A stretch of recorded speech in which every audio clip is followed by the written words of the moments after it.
Halo teman-teman semua, balik lagi bersama Story 3M dalam kelanjutan alur cerita manhwa yang berjudul Star Embracing Sword Master. Baiklah, langsung saja kita masuk ke dalam alur ceritanya.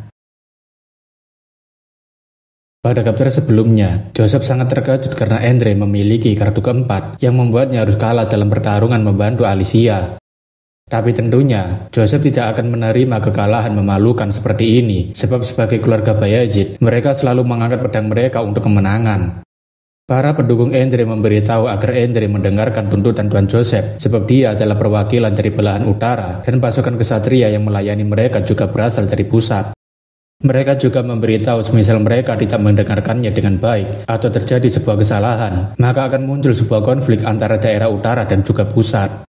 Biarpun agak kesal mendengarkan saran itu, tetapi Endre masih bertanya apa yang seharusnya ia lakukan. Dalam pikirannya, Joseph merasa skenario terbaik tidak mungkin terjadi, jadi dirinya harus menghindari skenario terburuk, apalagi sekarang, hanya menunda kekalahan telak adalah jawaban paling pasti. Joseph berkata jika dirinya ingin agar pertandingan terhormat ini terus dilanjutkan, sebab mereka tidak boleh menodai reputasi Nona Alicia karena partisipan yang mundur. Endre menanyakan apakah ada yang bisa menggantikan kesatria Juber dalam pertandingan kali ini, sebab ia bisa menerimanya jika Tuan Joseph memang memilikinya. Endre sangat yakin jika Dukan adalah satu-satunya kesatria Alicia, dan tamu yang diundang tidak boleh mengajak terlalu banyak kesatria, jadi harusnya duel ini tidak bisa dilanjutkan. Joseph sudah tahu wajah Endre pasti akan meremehkannya, sebab dirinya memang tidak membawa begitu banyak kesatria. Namun tanpa diduga, Joseph mengatakan jika ia telah membawanya, dan Endre tentunya sangat terkejut dengan ucapan Joseph barusan, sebab tidak ada kesatria yang bisa melawan Pablo saat ini. Joseph kemudian berkata jika dirinya sebagai perwakilan keluarga Bayezid, demi kehormatan Nona Alicia, ia akan mempersembahkan seseorang untuk berduel melawan Tuan Pablo. Joseph kemudian menunjuk Vlad dari Sohara untuk menjadi penantang dalam duel perebutan kekuasaan di Deirmar, dan itu tentunya membuat Vlad jadinya sangat terkejut karena ia tidak pernah menyangkanya. Endre tentunya protes dengan keputusan Joseph, sebab bocah itu bukanlah seorang kesatria dan dia tidak pantas untuk ikut dalam duel yang terhormat ini. Joseph berkata jika ini adalah duel perebutan kehormatan seorang bangsawan, jadi siapapun yang memegang pedang mereka berhak untuk ikut. Endre tentunya masih tidak terima sebab lawannya adalah seorang kesatria dan bocah itu masih seorang vasal. Terlebih menurutnya, hal seperti itu sama saja dengan menghina Arnstein. Joseph tentunya juga meluapkan amarahnya sebab mereka semua tidak menghormati kehormatan seorang kesatria, bahkan mereka tidak memikirkan kehormatan keluarga Bayezid. Terlebih menurut Joseph, pendukung Endre telah berani memprovokasi keluarga Bayezid dengan menggunakan trik rendahan untuk menghancurkan duel terhormat ini. Sekali lagi, Joseph ingin menunjuk Vlad of Sohara sebagai perwakilan dalam duel kali ini, dan dirinya menjamin bahwa reputasi vasal ini tidak bisa diremehkan. Endre pada akhirnya tidak memiliki pilihan lain selain menuruti keinginan Joseph, tapi dalam pikirannya, Endre begitu yakin jika vasal rendahan ini tidak bisa berbuat apapun. Vlad menanyakan pada Jagger apakah dirinya benar-benar akan berpartisipasi dalam duel untuk melawan seorang kesatria, dan Jagger mengiyakan jadi Vlad harus mengeluarkan seluruh kemampuannya. Vlad yang tidak yakin tentunya menanyakan apakah dirinya akan mati ketika melawan seorang kesatria seperti Pablo. Jagger mengatakan agar Vlad tidak perlu khawatir soal itu, sebab dirinya akan turun tangan semisal ada keadaan buruk yang terjadi. Vlad tentunya menanyakan lagi, apakah itu hanya untuk kejadian buruk saja dan bukan yang terburuk, tetapi Jagger tidak memberikan jawaban apapun. Vlad tentunya makin curiga karena Jagger tidak membalas pertanyaannya, terlebih dirinya tidak bisa mundur setelah ditunjuk oleh Joseph. Sebelum Vlad memasuki pertandingan, Joseph memanggil Vlad agar untuk berhenti sebentar karena ia harus memberitahu sesuatu. Vlad tentunya terkejut karena Joseph tiba-tiba memeluknya seperti seseorang yang akan mengirimnya ke medan perang. Vlad yang gugup mengatakan agar Tuan Joseph tidak perlu sampai melakukan sejauh ini karena ia akan berusaha sebaik mungkin. Namun sebenarnya, tujuan Joseph bukanlah untuk memberikan ucapan selamat tinggal, melainkan ia berbisik pada Vlad agar bertahan melawan Pablo selama 10 menit. Sedari awal, Joseph sebenarnya sudah memiliki rencana cadangan, jadi dirinya sudah mengirimkan Fordan untuk melakukannya, dan tugas Vlad hanyalah untuk mengulur waktu saja. Vlad tentunya menanyakan apakah waktu 10 menit saja sudah cukup, dan Joseph membenarkan, tetapi akan lebih baik jika Vlad bisa bertahan lebih lama lagi. Vlad tentunya tidak tahu rencana seperti apa yang sedang disiapkan oleh Joseph, namun sesuai dengan janjinya, Vlad akan berusaha sebaik mungkin untuk menjadi pedang Joseph. Joseph ingin agar Vlad tetap berhati-hati sebab lawannya adalah seorang kesatria yang sudah memiliki cukup pengalaman dan Vlad mengiyakan. Sebelum memulai pertarungannya, Vlad tentunya harus meminta izin pada Alicia agar dia perbolehkan untuk menjadi perwakilan dalam duel.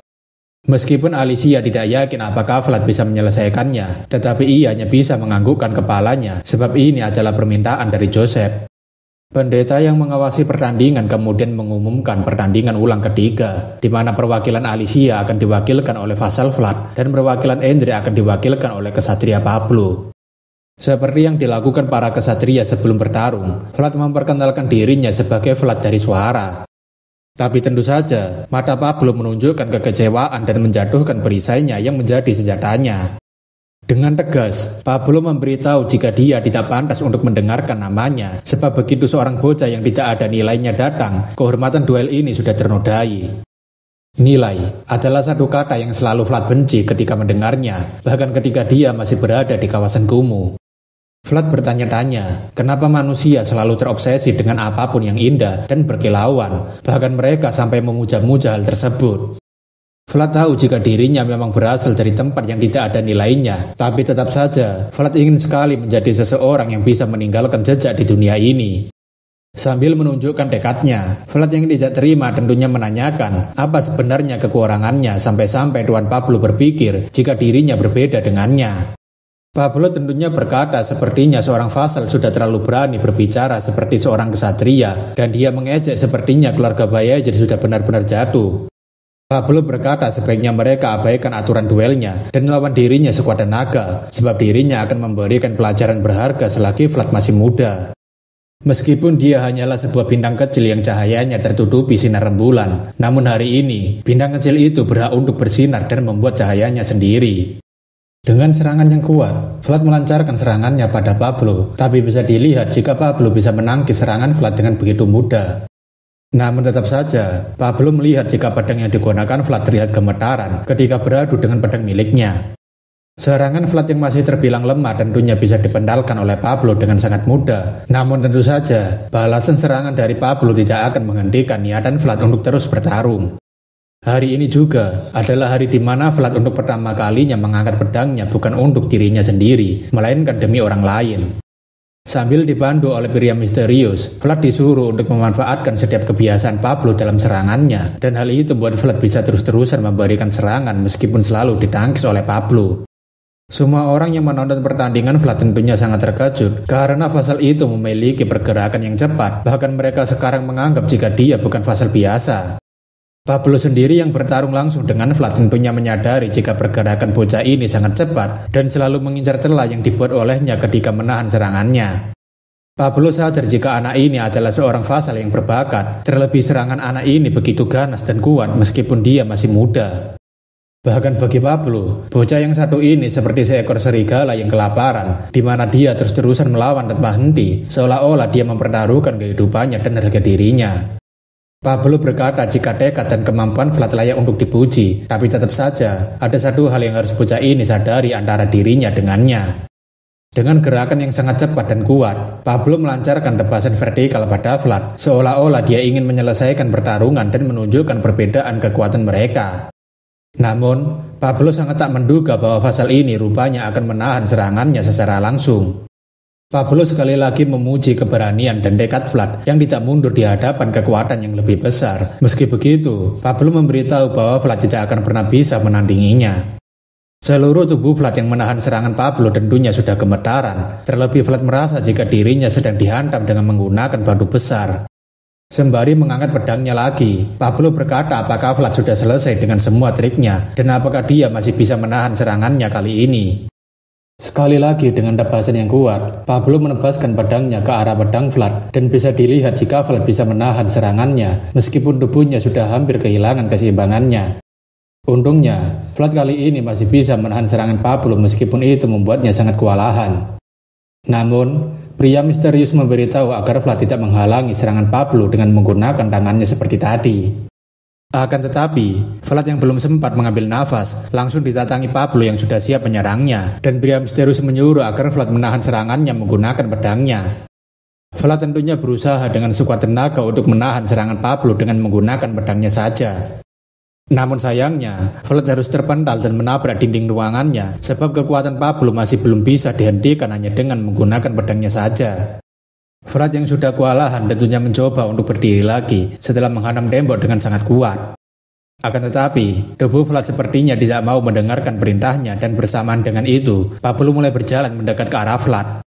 Dengan tatapan yang merendahkannya, Pablo ingin memberitahu jika inilah perbedaan besar antara seorang kesatria dengan seorang vasal yang baru saja mengangkat pedangnya. Namun tetap saja, Pablo ingin memuji Vlad karena dia rupanya lebih hebat dari apa yang diperkirakan olehnya. Meskipun Pablo merasa pertarungan ini berakhir dengan sangat cepat, namun Pablo memberitahu bahwa hanya Vlad yang bisa melawan serangannya barusan. Pablo berkata jika Vlad sudah berjuang dengan keras dan dirinya menyukai tekad Vlad yang tidak pantang menyerah, namun ia sangat menyayangkan karena mereka harus bertemu dengan cara seperti ini. Vlad yang sekarang benar-benar sudah kewalahan untuk menerima serangan Pablo seperti tadi, dan pria misterius mengatakan jika Vlad sudah berusaha dengan baik. Namun sebelum pedang Pablo benar-benar mengenai dirinya, Vlad secara tidak terduga tiba-tiba bisa menangkis serangan Pablo hanya dengan sekali ayunan dan berbeda dengan menangkis pedang sebelumnya. Jagger dan Joseph yang tadinya bersiap untuk membantu Vlad tentunya sangat terkejut dengan apa yang baru saja Vlad lakukan. Bahkan Alicia dan juga para pendukung Andre sangat terkejut dengan pergerakan Vlad yang bisa membalikkan serangan Pablo. Bahkan Pablo sendiri tak menduga jika Vlad bisa melakukan counter attack pada serangannya yang seharusnya tidak bisa ditangkis oleh seorang vasal. Pablo jelas melihat jika pergerakan bocah ini barusan adalah counter attack yang sama seperti yang dilakukan oleh Jagger, dan ia berpikir apakah bocah ini memang sudah mempelajarinya. Semua orang yang melihat counter attack Vlad tentunya merasa jika ini tidak masuk akal, sebab bagaimana mungkin seorang vasal bisa menahan pedang dari seorang kesatria. Pendukung Andre tentunya sangat kesal dengan tingkah Vlad yang berani seperti itu, bahkan mereka merasa jika counter attack barusan itu hanyalah sebuah kebetulan saja. Terlebih lagi, melihat keadaan Vlad yang sudah sempoyongan, mereka yakin jika dia tidak akan bisa mengangkat pedangnya dan melakukan counter attack seperti tadi. Namun berbeda pandangan dengan Pablo, dia yakin jika counter attack barusan bukanlah sebuah kebetulan, karena dirinya saja yang berhadapan langsung dengan pedangnya merasa sulit untuk menerimanya. Ketika Pablo sedang memperhatikan Vlad dengan suara agak tidak sadarkan diri terus-terusan bertanya, kenapa dirinya tidak bisa seperti mereka. Vlad bertanya-tanya kenapa hanya mereka yang memiliki kesempatan dan kenapa dirinya tidak diberikan kesempatan. Pablo yang mendengar suara Vlad tentunya berpikir apakah orang ini sedang kehilangan kesadarannya. Tapi setelah diperhatikan lagi, Pablo berpikir jika Vlad sedang terbenam di dalam ingatannya sendiri. Dia hanyalah seorang anak yang tidak layak untuk mendapatkan kesempatan, namun tidak peduli soal itu, dia selalu ingin menjadi seseorang yang bersinar. Anak itu menginginkan kemampuan seperti orang-orang, dan ia berharap untuk mendapatkan kesempatan seperti mereka. Anak itu selalu bermimpi untuk menjadi seseorang yang pantas dan diakui oleh orang lain yang berada di atasnya. Oleh sebab itulah, anak dari kawasan kumuh ini selalu berusaha naik lebih tinggi untuk bisa pergi ke tempat yang bersinar meskipun dirinya mungkin tidak akan pernah bisa menggapainya.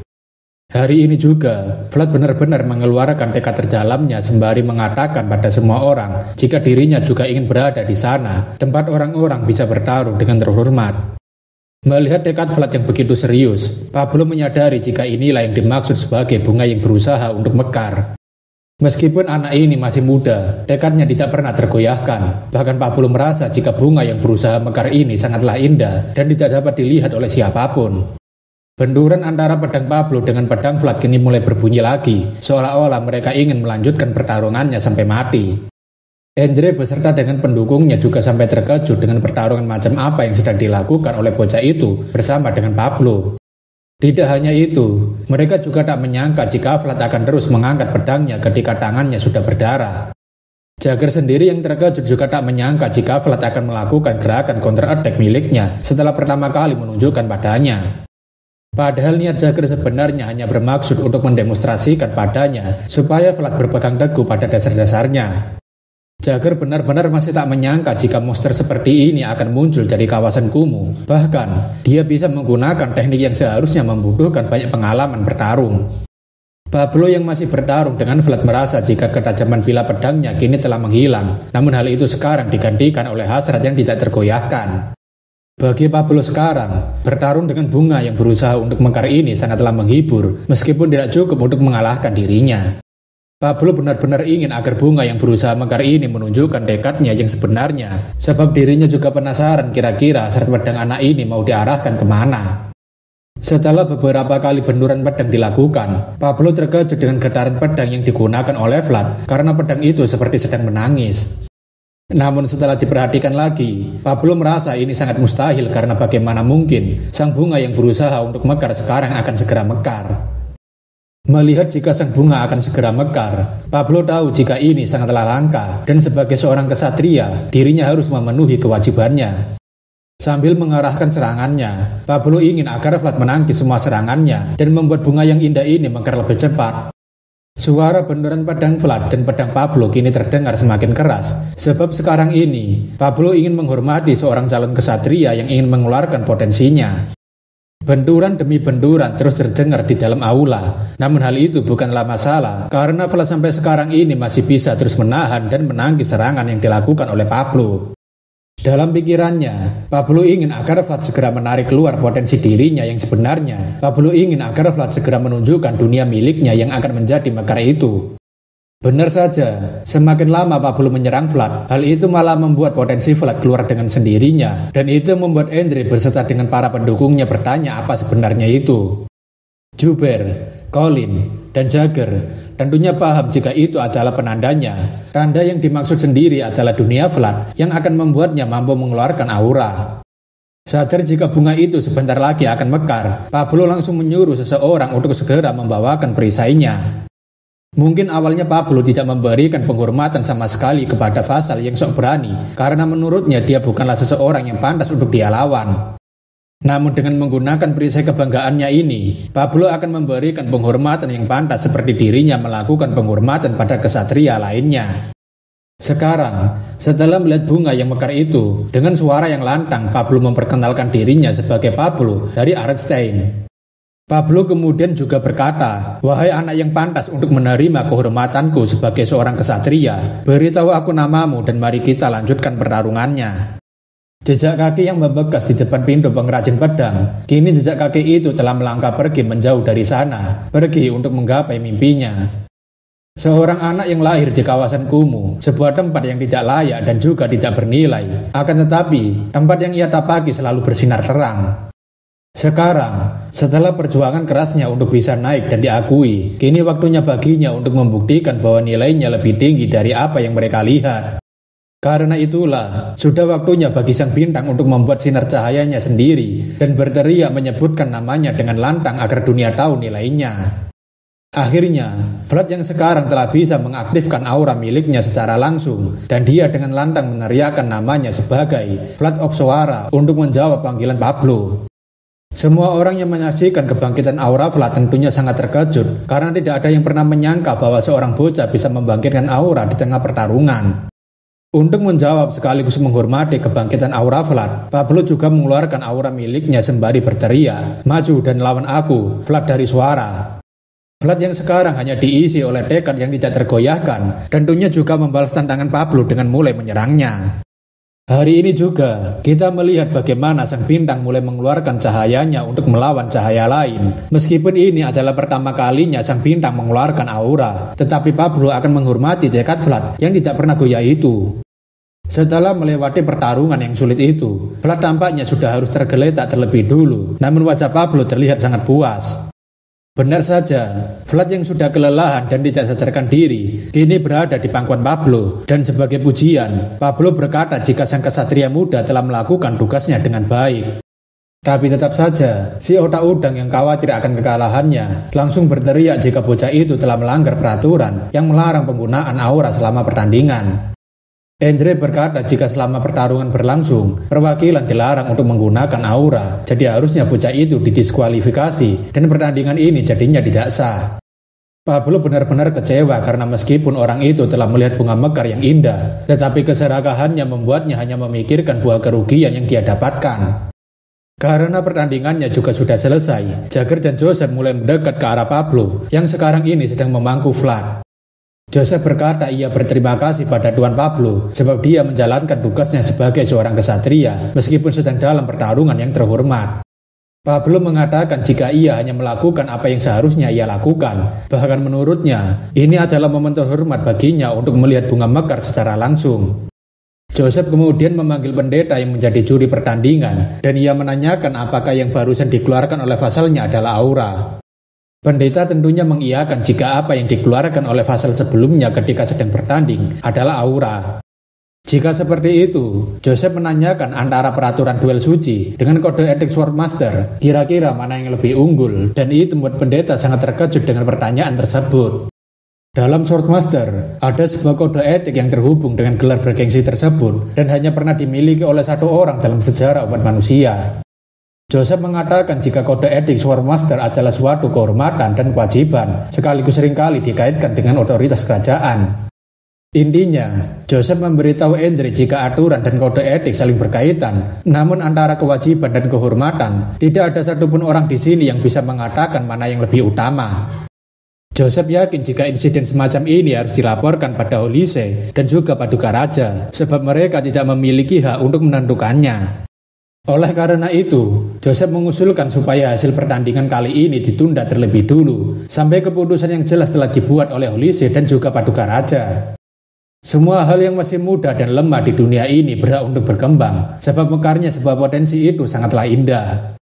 Para pemuda yang bisa mengekspresikan dirinya di dalam dunia mereka sendiri sangatlah berharga, jadi tentunya mereka juga harus melindungi momen tersebut. Semua yang menyandang pedang kehormatan akan bersumpah atas namanya, bahwa mereka akan memenuhi kewajibannya sebagai seorang kesatria untuk membimbing mereka. Oleh karena itu, sebagai seorang Swordmaster dan juga sebagai Raja Pendiri, Frausen akan mendeklarasikan hal tersebut sebagai kode etik pertamanya. Beberapa hari setelah pertarungan perebutan kekuasaan ditunda, suasana Mansion Dyrmar tampaknya sudah cukup damai. Namun biarpun begitu, Vlad yang sudah berjuang keras untuk melawan Pablo dan membangkitkan auranya masih terus berbaring di atas kasur. Vlad yang setengah sadar kemudian memanggil nama Gode agar dia segera mengambilkan minumannya sebab ia sudah sangat kehausan. Vlad juga meringis kesakitan sembari memberitahu bahwa tulang-tulangnya terasa seperti patah semua dan tidak bisa bergerak. Seseorang yang menjaga Vlad kemudian memberikan air minum yang Vlad minta, dan Vlad yang tidak asing dengan suaranya langsung tersadar sepenuhnya. Vlad benar-benar terkejut karena orang yang menemaninya rupanya adalah Tuan Joseph dan bukannya Gode. Tapi Joseph berkata ia bersyukur karena keadaan Vlad sudah lebih baik. Vlad tentunya meminta maaf pada Joseph karena menyuruhnya untuk mengambilkan air minum. Tapi Joseph dengan santainya mengatakan tidak masalah. Joseph juga menanyakan apakah masih ada rasa sakit di bagian tertentu. Tapi Vlad kini mengatakan tidak, padahal sebelumnya dia merasa tulangnya patah semua. Joseph memberitahu jika dirinya sangat berterima kasih karena sejujurnya ia tak pernah membayangkan jika Vlad bisa melakukan seperti apa yang ia minta, bahkan itu lebih baik lagi. Berkat pertarungan Vlad yang sekaligus membangkitkan auranya, itu membuat kode etik Swordmaster bertabrakan dengan peraturan duel, sehingga hasil pertandingannya harus ditunda, tapi Vlad masih belum tahu apa maksudnya. Joseph menjelaskan jika pertarungan Vlad dengan Pablo sebelumnya harus diundur tanpa hasil, sebab situasinya menjadi rumit karena peraturan duel dan kode etik Swordmaster saling berbenturan. Vlad yang mendengar soal kode etik Swordmaster, tentunya ia samar-samar mengingat jika ia juga pernah mendengar suara yang memberitahunya soal kode etik tersebut. Joseph juga memberitahu untuk menjadi seorang kesatria, seseorang harus membuat sumpah sesuai dengan kode etik Swordmaster dan mereka tidak boleh melanggarnya. Selain itu, jika semuanya berjalan dengan lancar, maka suatu hari nanti Vlad akan bersumpah dengan kode etik Swordmaster tersebut. Vlad yang mendengar jika dirinya akan menjadi seorang kesatria, tentunya ia membayangkan bagaimana dirinya dengan gagah berani menaiki kuda, sembari mengangkat pedang dan bendera. Joseph ingin supaya Vlad tetap menjaga dirinya baik-baik, sebab semakin lama mereka berada di Dyrmar, maka nantinya juga akan menyebabkan masalah. Vlad tentunya berterima kasih lagi atas perhatian Tuan Joseph, namun Vlad juga mengatakan jika dirinya sudah bisa untuk beraktivitas kembali. Joseph mengatakan dirinya tidak bisa membiarkan hal seperti itu terjadi, dan sebaiknya Vlad segera memulihkan kondisi tubuhnya. Meskipun mereka melakukan ini berdasarkan kontrak, namun Joseph mengatakan jika dirinya adalah seseorang yang menghargai sesuatu yang seharusnya dihargai. Di dalam kantor penguasa Dyrmar sekarang, Alicia menanyakan pada Duncan perihal para tamu, dan Duncan memberitahu bahwa para tamu mulai pergi satu persatu. Alicia sebenarnya merasa sangat pusing karena dirinya sudah berusaha sebisa mungkin untuk memperingatkan mereka semua dengan benar, tetapi itu sama sekali tidak membuahkan hasil yang baik. Alicia juga menanyakan apakah Paman Andre juga sudah pergi, dan Duncan mengiyakan karena keputusannya harus ditunda. Selain itu, ia juga meminta perlindungan pribadi melalui Pris. Alicia tidak percaya jika dirinya sendiri malah membiarkan orang-orang yang menginginkan kejatuhannya pergi dengan tenang, dan itu membuat pikirannya menjadi kacau. Duncan mengatakan akan tiba saatnya untuk itu, karena masa-masa sulit akan membuat seseorang menjadi lebih kuat. Jadi penting bagi Alicia untuk menstabilkan kontrol penuh terhadap Deirmar. Alicia paham jika dirinya memang harus melakukannya seperti itu, tetapi Alicia juga menanyakan apakah hasil panen lemonnya berjalan dengan baik, dan Duncan mengatakan tidak terlalu bagus. Alicia tentunya makin pusing karena produk khas wilayah mereka terus menurun, dan ia menanyakan apakah mereka harus menggantikannya dengan menanam lebih banyak barley. Duncan menyarankan agar mereka menunggu sedikit lebih lama lagi, sebab merubah struktur industri bukanlah hal yang bisa mereka putuskan dengan mudah. Alicia rasa masukan dari Duncan masuk akal, karena mereka tidak bisa begitu saja memutuskan untuk merubahnya, karena hal seperti itu butuh keputusan yang matang. Alicia benar-benar merasa lelah karena setelah menyelesaikan masalah lain, masih ada masalah lainnya yang sudah menunggu di depannya. Namun melihat ada kehebohan di luar, Alicia tentunya penasaran dengan apa yang sedang dilakukan orang-orang itu. Alicia kemudian menanyakan pada Duncan, bukankah kebanyakan kesatria tahu cara menaiki kuda? Dan Duncan mengatakan tentu saja. Duncan mengatakan jika seseorang tidak bisa disebut sebagai seorang kesatria jika dia tidak bisa menunggangi kuda, karena hal itu sama pentingnya dengan berpedang. Mendengar hal itu, Alicia jadinya berpikir sepertinya dewa memang tidak memberikan segalanya pada satu orang saja, sebab mereka pastinya memiliki kekurangan. Duncan yang penasaran tentunya mendekat karena ia juga penasaran dengan apa yang sedang disaksikan oleh Alicia yang sampai menanyakan hal tersebut. Rupanya, Vlad saat ini sedang belajar menaiki seekor kuda yang tidak mau dinaiki oleh Vlad, dan Duncan merasa jika dirinya bisa merasakan penderitaan Tuan Jagger yang mengajarinya. Karena Vlad masih tidak bisa menaiki kudanya dengan benar, tentu saja dia harus terjatuh dari atas kudanya. Jagger menanyakan bagaimana soal omong kosong yang Vlad katakan jika dia hanya bisa menaiki seekor kuda yang mahal. Vlad tentunya beralasan jika kudanya masih sedikit kurang mahal, dan itu tentunya memicu amarah Jagger yang sepertinya ingin membunuh Vlad. Dengan pukulan yang keras itu, Jagger memberitahu agar Vlad berpikir dulu sebelum berbicara seperti itu, karena tidak ada alasan bagi seorang kesatria harus menaiki seekor kuda yang mahal. Vlad mengatakan jika dirinya tidak berbohong sebab ia sungguh bisa menaiki kudanya, meskipun waktu itu yang mengemudikannya adalah Gode. Gode sebagai saksi juga membenarkan jika Vlad pernah menaiki kuda bersamanya, meskipun waktu itu Vlad hanya sebagai penumpangnya. Jagger benar-benar merasa jika ini adalah bencana, karena ia berpikir semuanya akan berhasil jika dirinya yang mengajari Vlad tentang cara menaiki kudanya dengan benar. Jagger berpikir apakah mungkin masalahnya berada pada kudanya, sebab kuda miliknya juga menolak untuk dinaiki oleh Vlad. Jagger rasa sepertinya ada sesuatu pada Vlad yang membuatnya ditakuti oleh kuda yang bahkan belum pernah dia naiki. Dirasa memang masalahnya ada pada Vlad. Jagger berkata latihannya sudah cukup sampai di sini, dan Vlad menanyakan apakah mereka juga akan berlatih besok.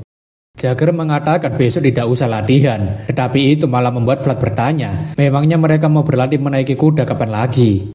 Jagger mengatakan sebaiknya mereka menundanya terlebih dulu, sebab masalah seperti ini mungkin harus ia selidiki terlebih dulu.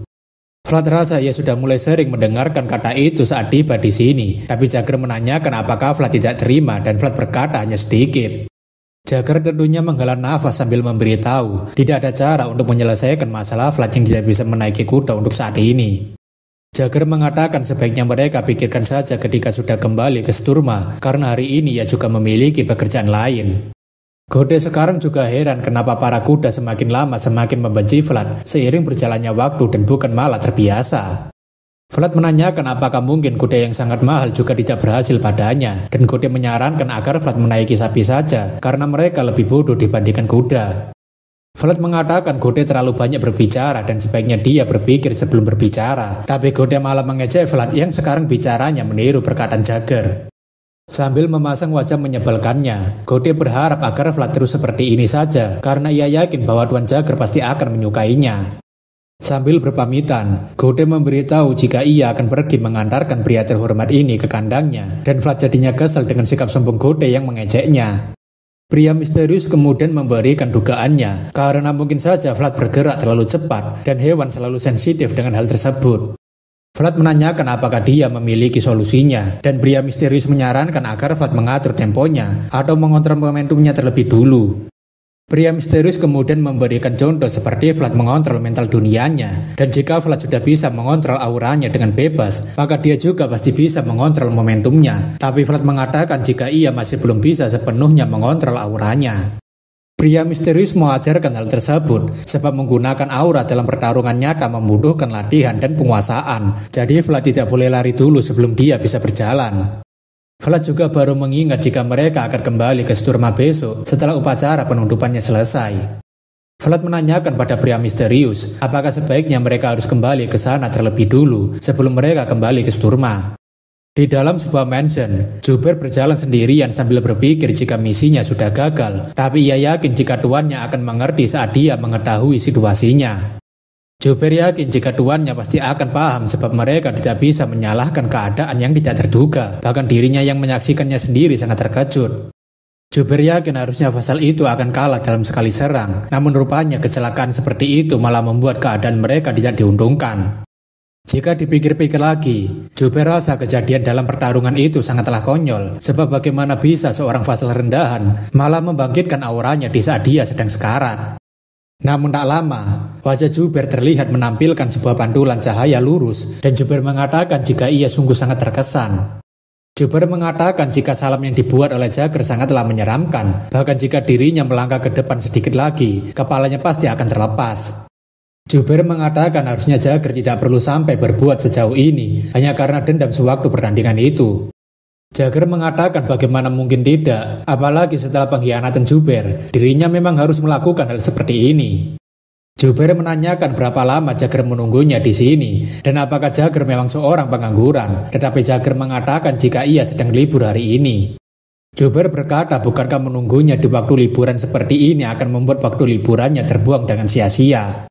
Jagger paham akan hal itu, namun menurutnya hari ini adalah waktunya untuk menyelesaikan pekerjaan yang sempat tertunda. Juber mengerti perasaan Jagger saat ini, tapi ia tidak punya pilihan lain. Namun Jagger juga memberitahu jika dirinya juga kebetulan tidak punya pilihan lain. Juber benar-benar merasa jengkel dengan sikap keras kepala Jagger, karena meskipun pekerjaan mereka sama, tetapi setidaknya Jagger juga harus memahami situasi yang ia alami. Juber menanyakan memangnya apa yang sekarang akan Jagger lakukan padanya, dan Jagger mengatakan jika Master menyuruhnya, maka dia akan segera melakukannya. Perselisihan antara Jagger dan Juber sekarang mulai terlihat memanas, sebab keduanya sekarang sudah mulai mengeluarkan auranya masing-masing. Namun karena Juber tidak suka memperpanjang masalahnya, Juber mengatakan bukankah ancaman semacam ini sudah cukup sebagai peringatan untuknya. Juber mengatakan orang lain memanggil mereka sebagai swordman, tapi menurutnya itu tidak sepenuhnya benar, karena Jagger juga adalah seekor anjing yang hanya akan menggigit ketika disuruh tuannya. Setelah selesai menggonggong, Juber berharap agar Jagger menikmati liburannya, sebab jika ada darah sedikit saja, itu bisa dianggap sebagai deklarasi perang melawan keluarga Sazar. Tapi bodoh amat dengan ancaman deklarasi perang barusan, Jagger langsung melancarkan pukulannya tepat di arah wajah Juber hingga membuat wajahnya harus tergeser. Pukulan Jagger sendiri tampaknya tidak ada sedikit pun keraguan, bahkan tubuh Juber sampai harus ikutan terbang karena hantaman kuat dari Jagger yang sudah terlalu lama memendam amarahnya. Jagger memberitahu karena sepertinya Juber tidak mengetahuinya bahwa tuannya adalah orang yang sangat baik, jadi jika ada sedikit gigitan tidak akan jadi masalah. Juber yang menahan kesakitan tentunya berkata bukankah Jagger sangatlah beruntung memiliki tuan yang baik hati, jadi bukankah pukulan barusan itu sudah cukup buatnya. Namun tentu saja, sambil memukulkan tinjunya ke perut Juber dengan sangat kuat, Jagger mengatakan jika pukulan macam itu tidak akan cukup sama sekali untuk memberikan pelajaran padanya. Setelah menerima pukulan yang sangat kuat secara langsung dari Jagger, Juber tentunya langsung batuk-batuk sambil menahan rasa sakitnya. Jagger sekarang berbalik mengatakan karena mereka memiliki pekerjaan yang sama, maka Juber harusnya paham akan posisinya sekarang. Juber yang tidak ingin membuat keributan tentunya hanya bisa menerimanya, dan ia merasa jika pukulan barusan itu sudah cukup untuk membuatnya kapok. Jagger berharap agar mereka bisa bertemu lain waktu karena dirinya masih belum bisa membuat Juber membayar penuh atas semua penghinaan yang dia lakukan pada tuannya. Juber berkata agar Jagger tidak perlu khawatir karena mereka berdua sepertinya tidak akan lama lagi untuk bertemu. Menurut Juber, karena kekaisaran ini menuju keruntuhan, maka sekarang bukanlah saatnya untuk bekerja sama hanya karena mereka menginginkannya. Juber mengatakan harusnya Jagger sudah tahu soal itu, namun ia tidak terlalu ingin dekat dengan Jagger untuk sekarang dan ia mengucapkan selamat tinggal pada Jagger. Dalam hatinya, Jagger memang setuju dengan perkataan Juber jika kekaisaran akan segera runtuh dan waktunya juga akan semakin dekat. Dengan adanya perang yang semakin dekat dengan keruntuhan kekaisaran, maka waktu di mana pedang akan lebih dibutuhkan juga lebih besar dibandingkan biasanya. Kembali ke atas bukit bersama Vlad, dia mengatakan sepertinya ular itu mengenali pria misterius, seperti sudah lama berteman lama, dan pria misterius mengiyakan namun ia masih tak menyangka jika ular itu bisa mengenalinya. Vlad rasa sebaiknya mereka memeriksanya sebentar lalu pergi, sebelum Nona Alicia datang dan memergoki dirinya lagi, jadi sebaiknya mereka segera bergegas. Karena Vlad sekarang sudah bisa menggunakan aura, jadi Vlad mencoba untuk menggunakan dan melihat spirit ular itu. Tanpa diduga, ketika Vlad telah berhasil melihat dunia lain menggunakan auranya, rupanya Orochimaru sudah berada tepat di hadapan Vlad. Vlad benar-benar terkejut karena Orochimaru sudah berada di depannya saja, padahal sebelumnya dia selalu berada di atas pohon sebelum mereka mendekat.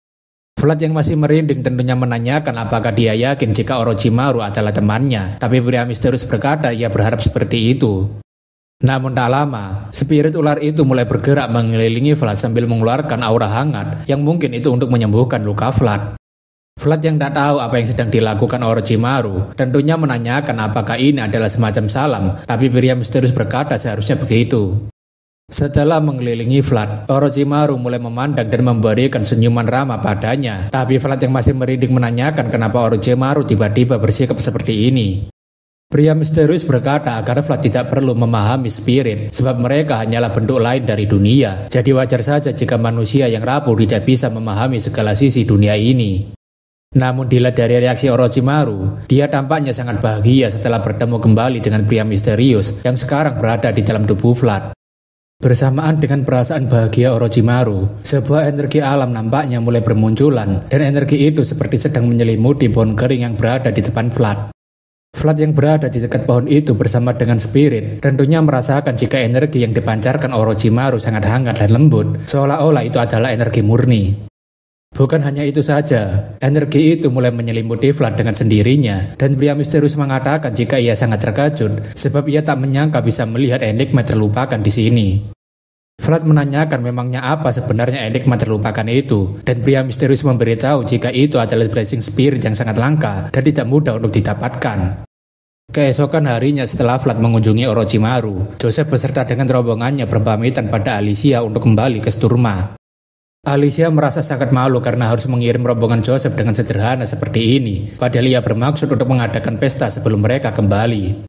Joseph tak masalah karena niat baik Alicia sudah mereka terima, terlebih Joseph ingin agar Alicia memperbaiki hubungan di dalam keluarga Heiner terlebih dulu agar bisa kembali stabil.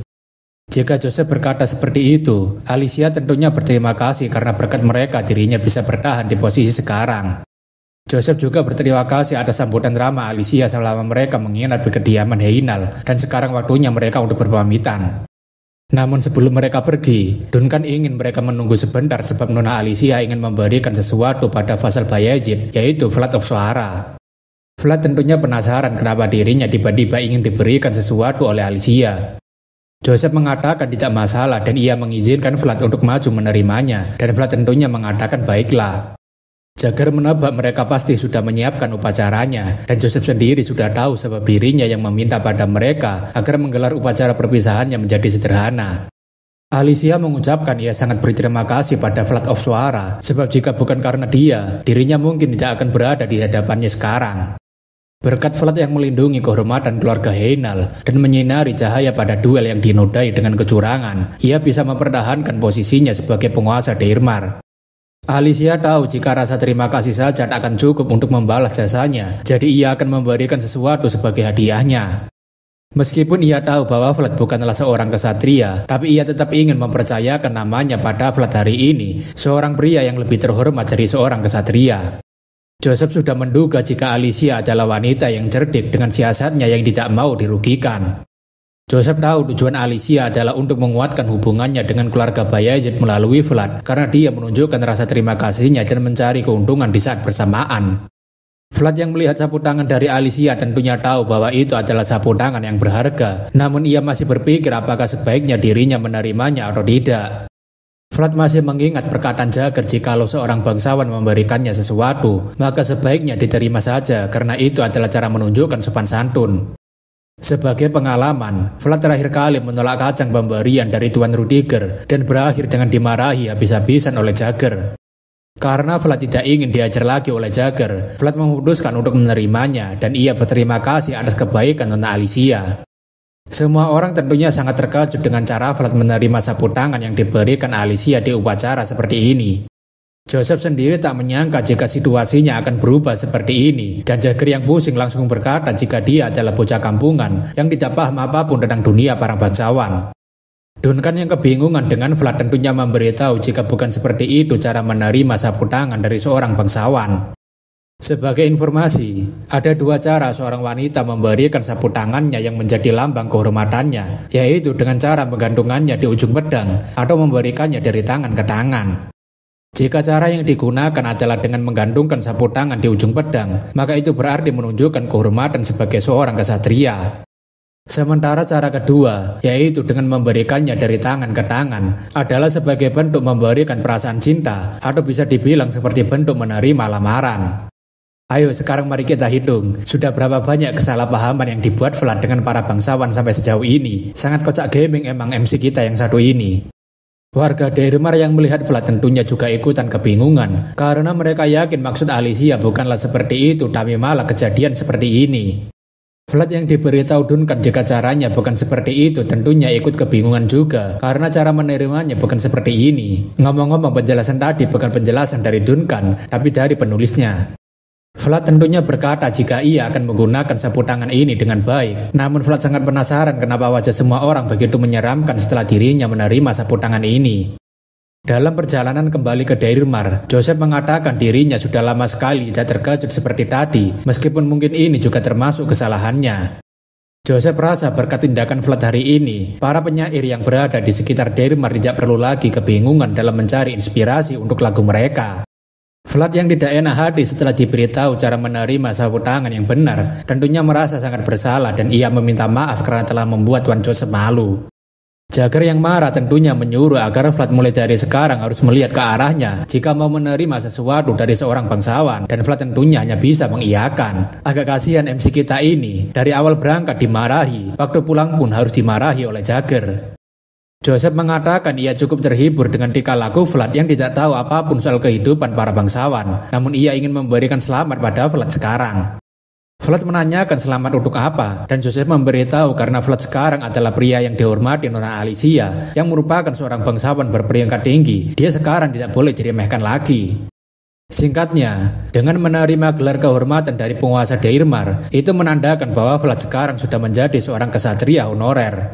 Flat tentunya sangat terkejut karena dirinya tiba-tiba disebut sebagai seorang kesatria oleh Joseph, padahal dirinya saja masih belum dilantik sebagai seorang kesatria.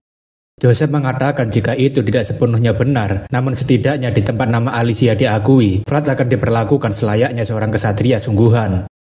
Flat tentunya masih sangat terkejut karena meskipun dirinya hanya dianggap sebagai kesatria di wilayahnya Alicia, namun ia tak menyangka bahwa hal seperti ini akan cepat ia raih.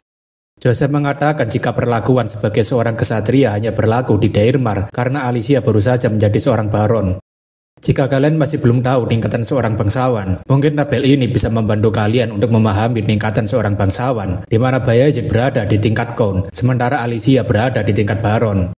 Flat rasa itu jadi masuk akal, sebab tidak mungkin dirinya bisa menjadi seorang kesatria dengan begitu mudah. Joseph memberitahu jika Flat mendapatkannya karena sebuah kesalahan, tapi jangan sampai Flat kehilangan sapu tangan itu, karena itu bukan sapu tangan biasa, melainkan kehormatan Nona Alicia. Flat tentunya menanyakan apa yang akan terjadi semisal dirinya secara tidak sengaja menghilangkan sapu tangan ini. Joseph mengatakan jika Flat harus bertanggung jawab, terlebih hal seperti itu bisa terjadi karena Flat menerimanya dengan menggunakan kedua tangannya. Melihat dari tatapannya, Flat yakin jika konsekuensi yang akan diterimanya akan jauh lebih besar dari apa yang bisa Tuan Joseph tangani, dan Flat mengatakan jika dirinya tidak akan menghilangkan sapu tangan ini. Joseph juga memberitahu jika semuanya berakhir dengan berantakan, namun berkat usaha Flat, dirinya tidak lagi membutuhkan surat perjanjian seperti ini lagi. Flat menanyakan surat perjanjian apa itu, dan Joseph memberitahu jika ini adalah surat yang mengatakan jika Alicia meminjam 10.000 koin emas padanya. Vlad menanyakan kenapa Alicia meminjam uang begitu banyak, tapi Joseph memberitahu jika ini hanyalah cara Alicia untuk mengamankan prajuritnya kalau semisal dia kalah dalam duel. Semisal Alicia kehilangan statusnya karena kalah dalam duel, dia pasti akan menyerahkan dirinya sendiri karena itu adalah satu-satunya cara untuk menyelamatkan dirinya dari Endre.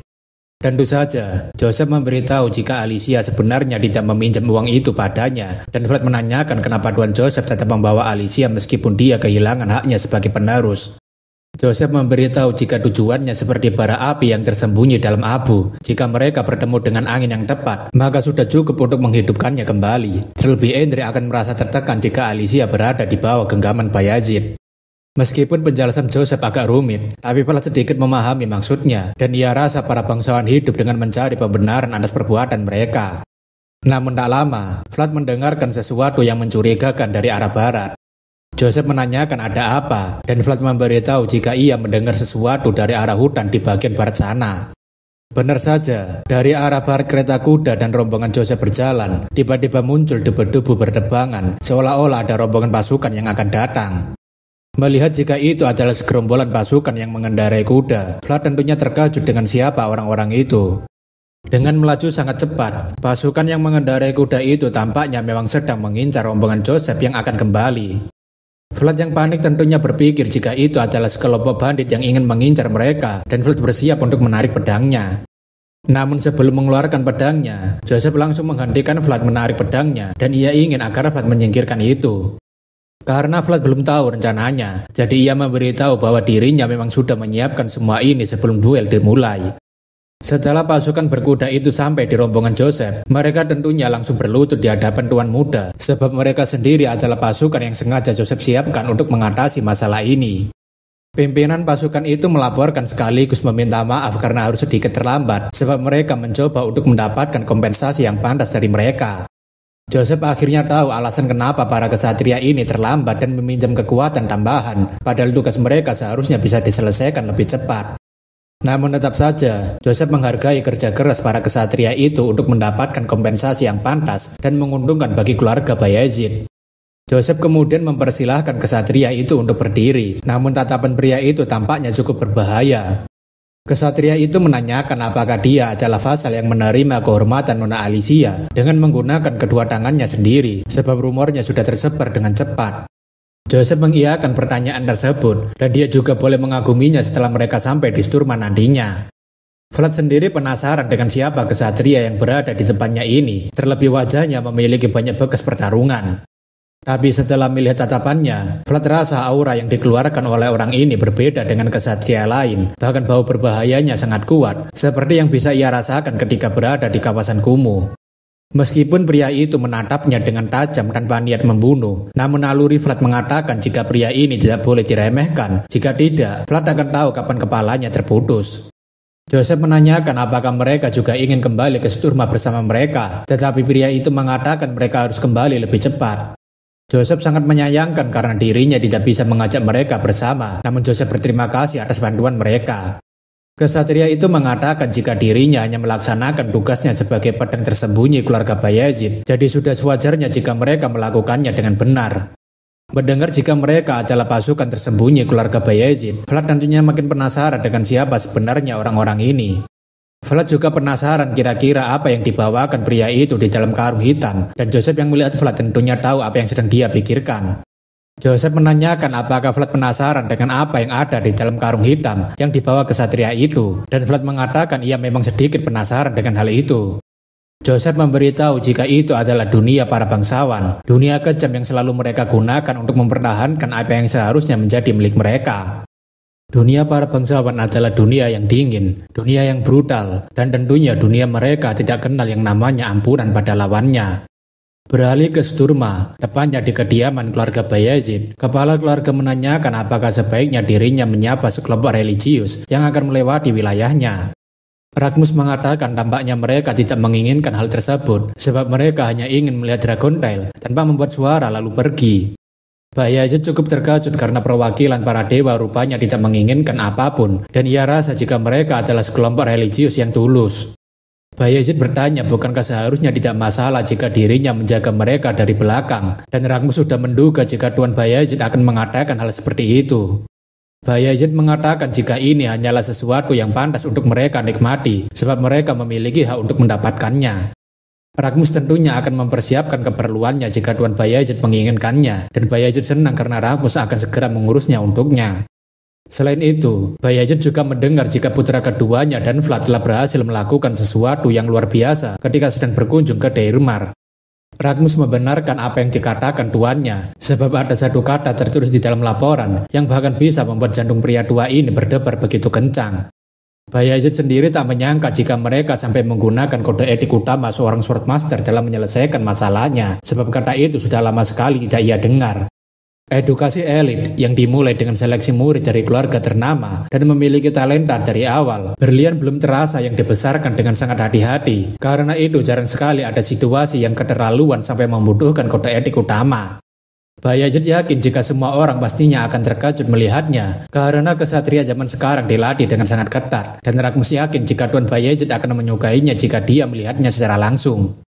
Bayezid mengatakan jika bukan hanya dirinya saja yang akan menyukainya, bahkan ia yakin ada beberapa orang yang sangat ingin melihatnya secara langsung. Terlebih lagi, Bayezid yakin jika para kesatria yang berada di generasi emas Bayezid juga akan tertarik melihat pertarungan bocah itu dengan sendirinya. Jika terus seperti ini, Bayezid yakin jika para pria tua itu akan datang membawa kudapan untuk para pemula, dan Rakmus yakin jika Tuan Muda Joseph pasti akan menyukainya. Bayezid sebenarnya berpikir bocah itu akan menyerah karena sudah kehabisan napas, tapi rupanya dia berhasil merangkak keluar dari lumpur dan membawa sesuatu yang berkilau.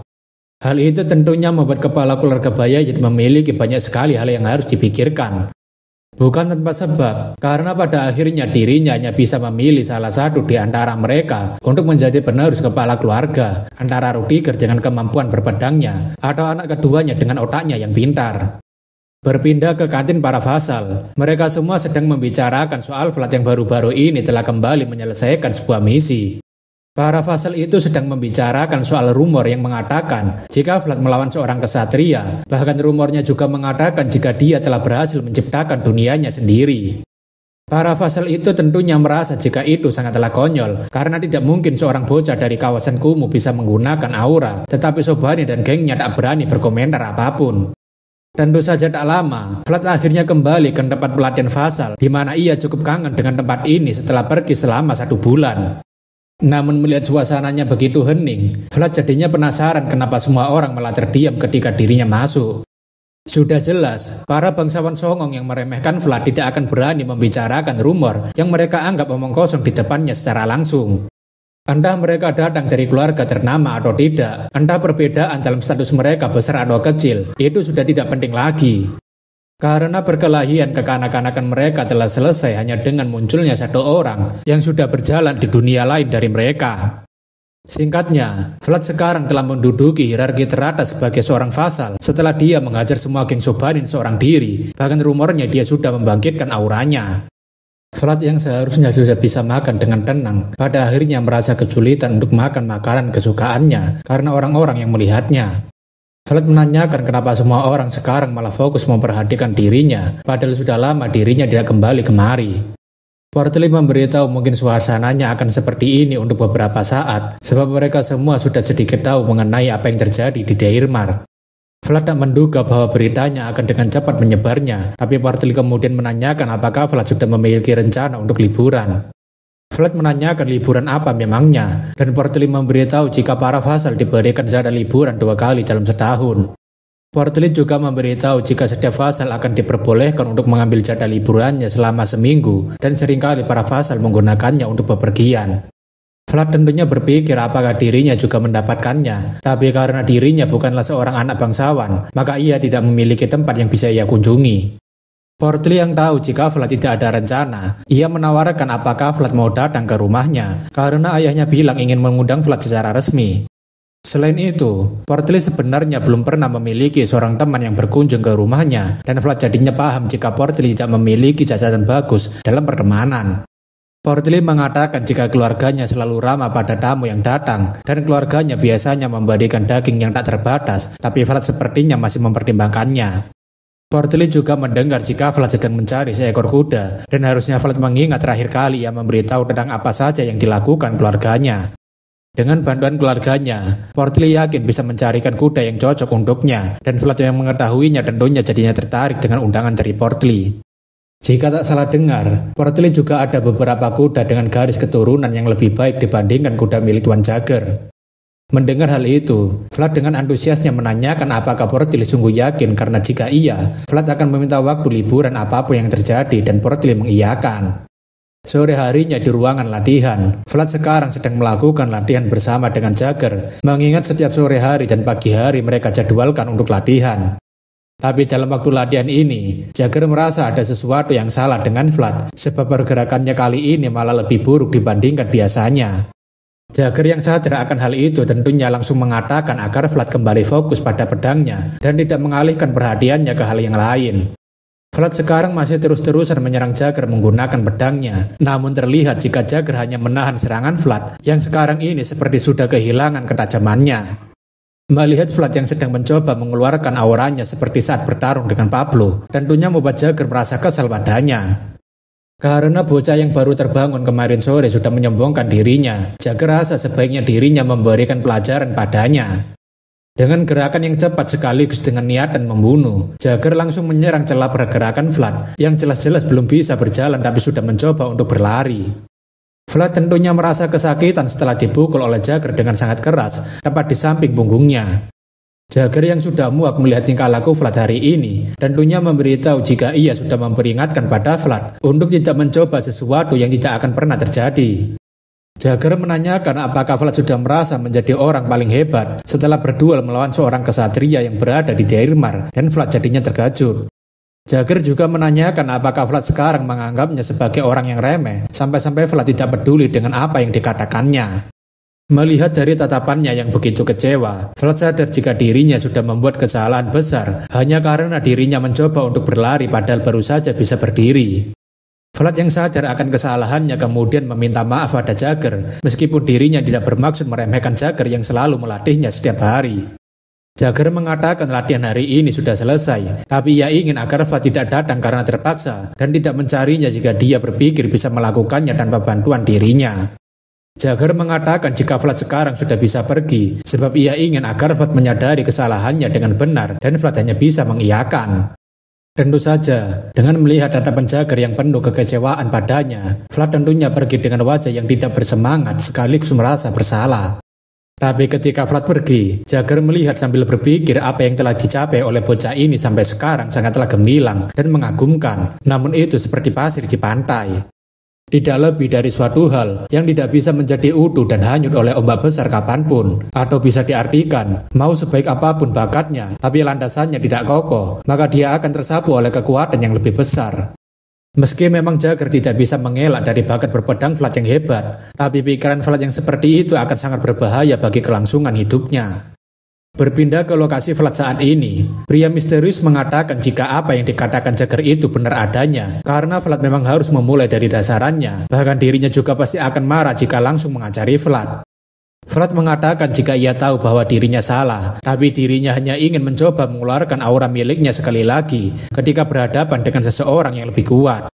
Pria misterius memberitahu jika tidak semua kesatria bisa menggunakan aura, namun bukan berarti Vlad bisa mengatakan kalau kesatria yang tidak tahu cara menggunakan aura sebagai kesatria rendahan.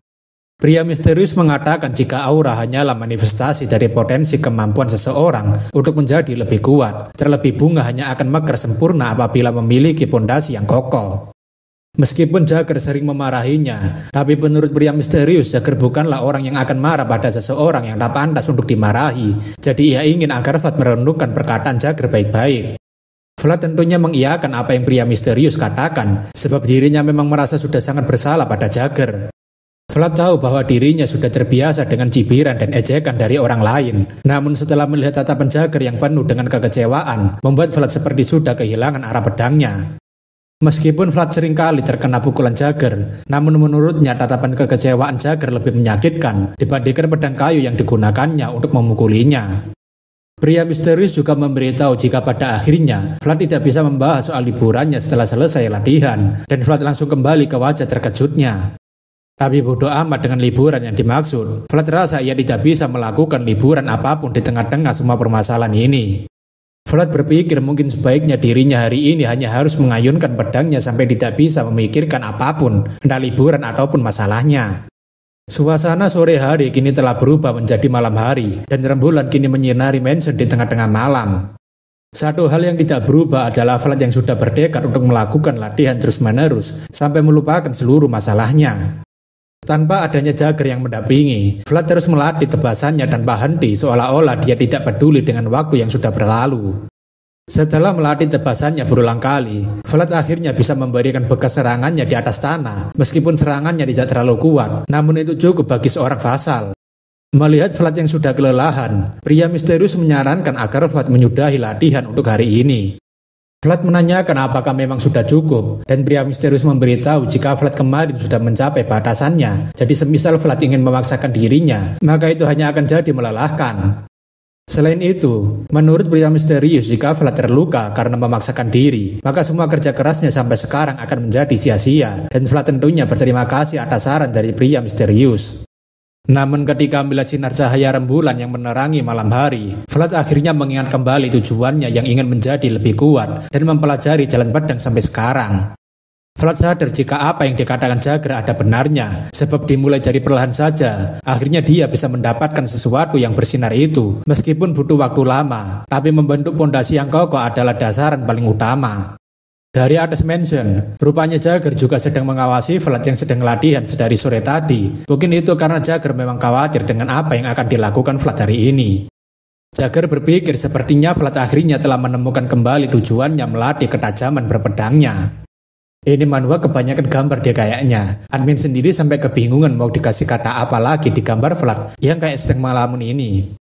Ya, pokoknya yang jelas Jagger sekarang merasa sepertinya Vlad memang adalah seekor serigala yang mengincar cahaya rembulan jika melihat dari tatapannya.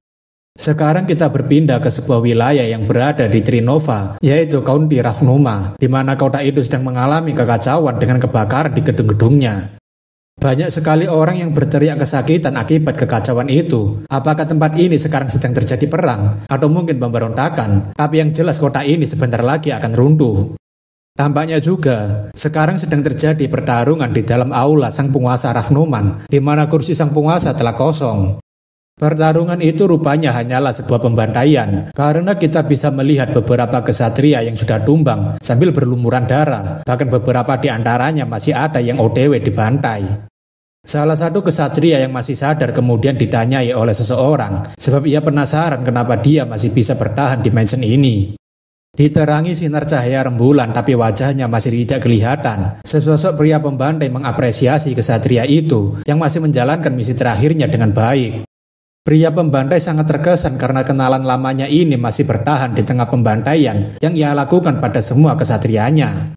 Pria itu sudah tahu bahwa pada akhirnya dia akan datang kemari juga, jadi ia memang sudah bersiap untuk hari ini. Pria pembantai itu tidak lain adalah Godin of Gaidar, seseorang yang menjadi alasan kenapa Vlad keluar dari kawasan kumuh dan mempelajari jalan berpedang. Kesatria itu mengatakan jika Godin selalu menomorsatukan perintah tuannya dan kehormatan dirinya sebagai yang kedua, tapi ia yakin jika itu bukan berarti dia harus mengikuti perintah tuannya tanpa pandang bulu. Pria itu masih mengingat jika dulunya para kesatria yang berada di bawah naungan kaum Gaidar tidaklah seperti kesatria sekarang. Namun, jawaban Godin sangatlah dingin, di mana ia memberitahu jika itu adalah alasan kenapa para kon sebelumnya tewas dengan mudah. Kesatria itu juga memberitahu jika suatu hari nanti sinar Godin pasti akan menghilang juga, jadi ia berpesan agar dia tidak membanggakan kemampuannya terlalu tinggi. Sebelum kesatria itu dipenggal, ia menitipkan salam pada kon Gaidar yang sekarang, bahwa ia akan menunggunya di neraka. Godin tentunya membalas, "Baiklah, aku akan sampaikan salammu pada tuanku." Dan begitulah malam pembantaian yang mengerikan dilakukan oleh sang sinar cahaya rembulan. Keesokan harinya, Vlad dipanggil oleh Joseph untuk ke ruangannya, tapi Vlad terkejut karena Joseph malah menanyakan soal liburan.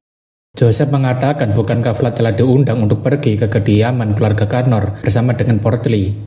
Vlad tentunya penasaran bagaimana Tuan Joseph tahu jika dirinya telah diundang oleh keluarga Connor untuk berkunjung ke kediamannya.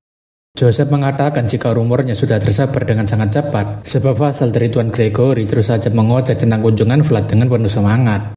Flat akhirnya paham kenapa Joseph bisa mengetahuinya, sebab Portley pasti bercerita ke Gregory, dan Gregory bercerita ke Jagger, lalu Jagger melaporkannya pada Joseph. Joseph memberitahu jika dari awal ia sudah berencana untuk memberikannya waktu untuk berlibur, jadi mumpung sekarang Flat sudah memiliki tempat berkunjung, jadi tidak ada masalah jika membiarkan Flat untuk mengambil jadwal liburannya. Flat tentunya berterima kasih pada Joseph atas kesempatannya, namun tetap saja, Flat masih memperhatikan Jagger yang tidak berbicara padanya sampai sekarang. Melihat Jagger yang tidak banyak bicara atau marah-marah pada Flat seperti biasanya, Joseph tentunya sadar jika ada sesuatu yang terjadi di antara mereka berdua. Joseph memang tidak tahu apa yang sebenarnya terjadi di antara mereka berdua, namun ia yakin mereka berdua masih dalam situasi hubungan yang memburuk karena suatu hal. Joseph sebenarnya bisa saja mengubah situasi yang canggung seperti ini kapanpun, namun Joseph ingin menghormati hubungan mereka berdua, jadi ia akan membiarkan mereka berdua menyelesaikannya sendiri. Flat yang sebenarnya masih tidak enak hati tentunya merasa sesak berada di depan Jagger, dan ia berpikir apakah sebaiknya ia mengucapkan salam lalu pergi. Namun, Jagger tiba-tiba mengatakan bahkan jika seorang kesatria pergi berlibur, mereka tidak boleh melepaskan pedangnya, dan Flat yang sebenarnya terkejut tentunya mengiyakan perkataan Jagger. Jagger juga memberitahu jika semisal Flat berhenti berlatih selama 1 hari, maka dirinya sendiri yang akan tahu. Namun jika Flat berhenti berlatih selama 1 minggu, maka semua orang akan tahu. Jagger sebenarnya tahu jika Flat bukanlah seseorang yang akan berhenti berlatih hanya karena dirinya mengingatkannya atau tidak. Meskipun begitu, Jagger rasa sebagai seorang guru berpedangnya, dirinya harus membimbingnya di saat-saat seperti ini supaya dia tidak kehilangan arah atau pergi ke jalan yang salah. Jagger juga ingin melihat bagaimana perkembangan Flat selama seminggu sejak dia pergi berlibur, jadi ia tidak masalah jika Flat mengambilnya. Flat tentunya merasa senang dan bahagia sebab Jagger kini sudah tidak lagi marah padanya dan tetap memberikan pesan semangat padanya. Joseph mengatakan sebaiknya Flat jangan terlalu berharap untuk mendapatkan kudanya, sebab masalahnya ada pada Flat sendiri, bahkan mungkin saja keluarga Connor tidak akan bisa mengatasinya. Meski begitu, Joseph ingin agar Flat tetap mencari tahu sebanyak apa para kuda menolaknya, dan jika ada yang kelihatannya sedikit menerimanya, maka cari tahu dari mana kuda itu berasal. Joseph mengatakan Flat sudah bisa pergi sekarang karena mereka akan bertemu lagi setelah 1 minggu, jadi ia berharap Flat menikmati waktunya, dan Flat mengiyakan. Sebelum Flat keluar dari ruangan, Joseph memberitahu agar Flat tidak perlu repot-repot membawakan hadiah untuknya ketika sudah pulang nanti. Flat tentunya membalas jika dirinya akan mengingatnya, tapi Flat sebenarnya tahu jika Joseph sedang memberikan kode untuk membawakannya oleh-oleh, karena Joseph terlihat sangat menyukai jamun yang diberikan Portley waktu itu. Jagger menanyakan apakah semuanya nanti akan baik-baik saja, dan Joseph mengatakan sebaiknya mereka lihat saja bagaimana semuanya nanti akan berjalan. Joseph sendiri sebenarnya agak khawatir ketika Flat mendapatkan undangan dari keluarga Connor di saat yang kurang tepat seperti ini. Jagger mengatakan jika semuanya berjalan dengan lancar, mungkin mereka berdua bisa bertemu di sana, dan Joseph rasa itu mungkin saja sebab mereka berdua sangat menonjol. Jagger menanyakan bukankah nanti mereka akan menginginkan Flat untuk bergabung bersama dengan mereka. Joseph tahu akan hal itu, sebab orang itu adalah tipe orang yang akan meminta orang lain memberikan apa yang dia inginkan jika mereka memilikinya. Namun tetap saja, Joseph dengan tegas memberitahu jika dirinya tidak ada niatan sedikit pun untuk memberikan Flat pada mereka meskipun dia memaksanya. Akan tetapi, setelah keluar dari ruangan Joseph, Flat tampaknya malah memasang wajah tertekan disebabkan oleh sesuatu yang tidak terduga. Bukan tanpa alasan, Flat sekarang malah bertanya-tanya, kenapa dirinya sekarang malah berada di sini. Kita semua pasti sudah bisa menebak kira-kira siapa yang membawa Flat untuk mencari pakaian yang cocok untuknya. Nyonya Oksana rasa jika warnanya terlihat bagus dan cocok dengan armor kulitnya. Terlebih karena tubuh Flat berotot, ia jadinya sangat puas bisa membuatkan pakaian yang cocok untuknya.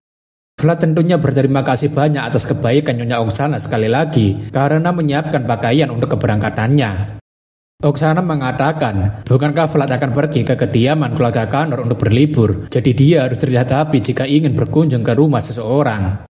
Mungkin Flat belum tahu, tetapi Oksana memberitahu jika ini adalah bentuk sopan santun agar orang tua Flat tidak disalahkan dan Flat jadinya terkejut.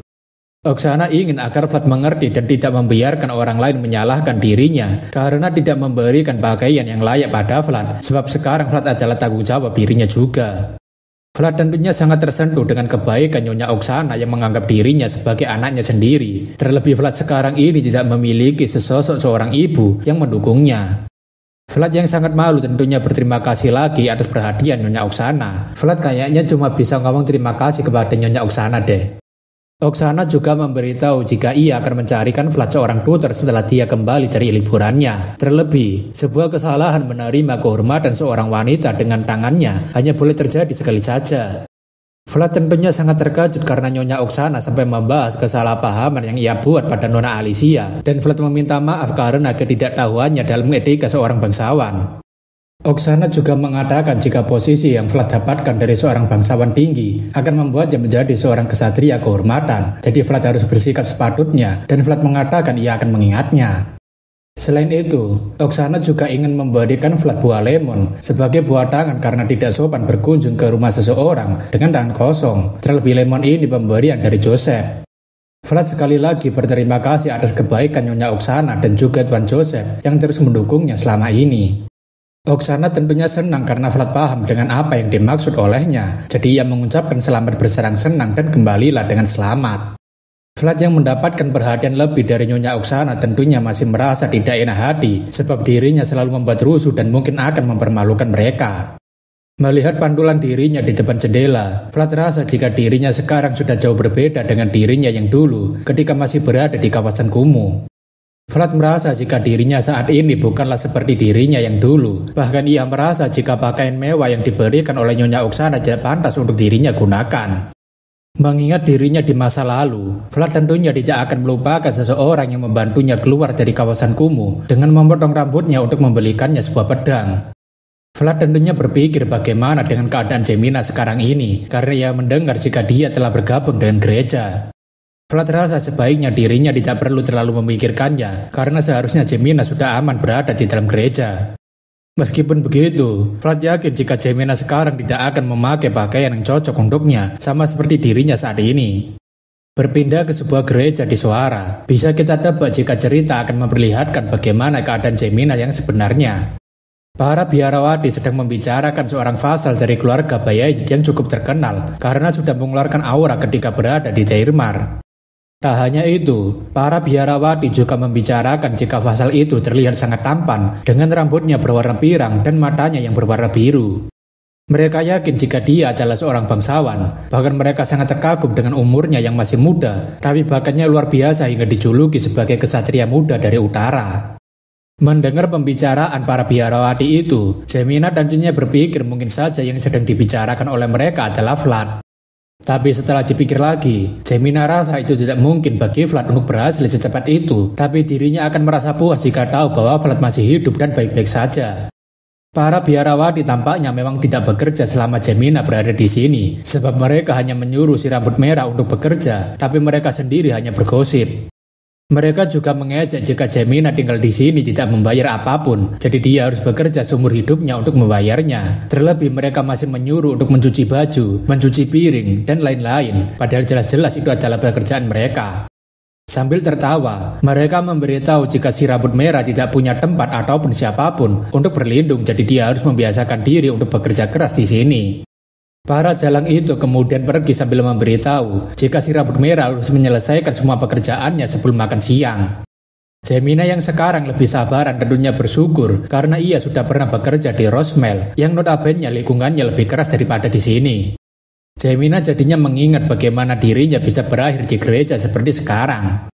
Pada waktu itu, kepala biarawati memberitahu jika tidak semua orang bisa bergabung di gereja, sebab ini adalah tempat suci dan mereka tidak bisa membiarkan gadis yang pernah bekerja di tempat kotor untuk bergabung. Marcella mengatakan itu semua tidak seperti apa yang mereka pikirkan, sebab semua gadis yang ia bawa ini masih perawan, bahkan uskup agung sendiri yang menjaga mereka. Namun sepertinya, kepala biarawati masih beralasan jika mereka tidak bisa membiarkan mereka bergabung begitu saja.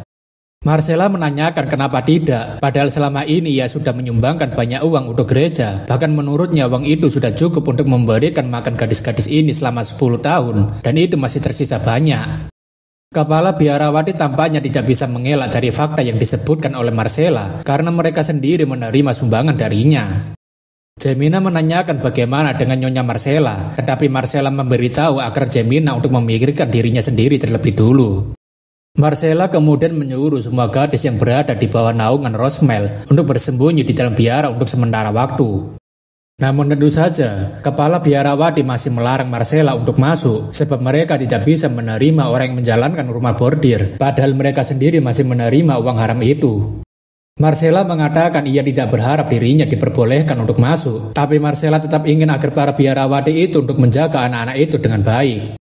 Tak lama, para preman yang berada di bawah pimpinan Jack akhirnya menemukan keberadaan Marcella, dan itu membuat Marcella menjadi sangat terkejut karena mereka menemukannya dengan cepat. Marcella tentunya menyuruh agar mereka semua segera masuk, sebab selain tempat di dalam gereja sekarang sudah tidak lagi aman. Marcella yang sebenarnya berencana melarikan diri setelah mengirim para gadis ke gereja, pada akhirnya kehilangan kesempatan untuk melakukannya, sebab pria yang sudah pernah dihajar oleh Vlad telah menangkapnya. Gemina yang tidak tega membiarkan Marcella diseret sendirian tentunya berteriak agar mereka segera berhenti dan terus mencoba untuk pergi dari para biarawati itu. Gemina tanpa henti terus meneriakkan nama Marcella yang diseret oleh para preman itu pergi darinya, namun Gemina yang lemah tidak bisa berbuat apapun.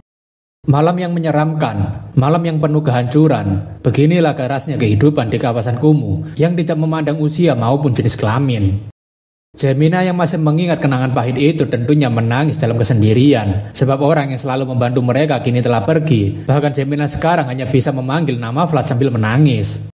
Keesokan harinya setelah Vlad bersiap untuk berangkat, kini akhirnya dia telah sampai di kediaman keluarga Connor dan bisa dilihat jika wajah Vlad sangat terkejut. Vlad tahu jika keluarga Connor bukanlah seorang bangsawan, tapi dia memiliki pengaruh di Sturma. Namun tetap saja, Vlad tak menduga jika kediaman mereka sangatlah besar.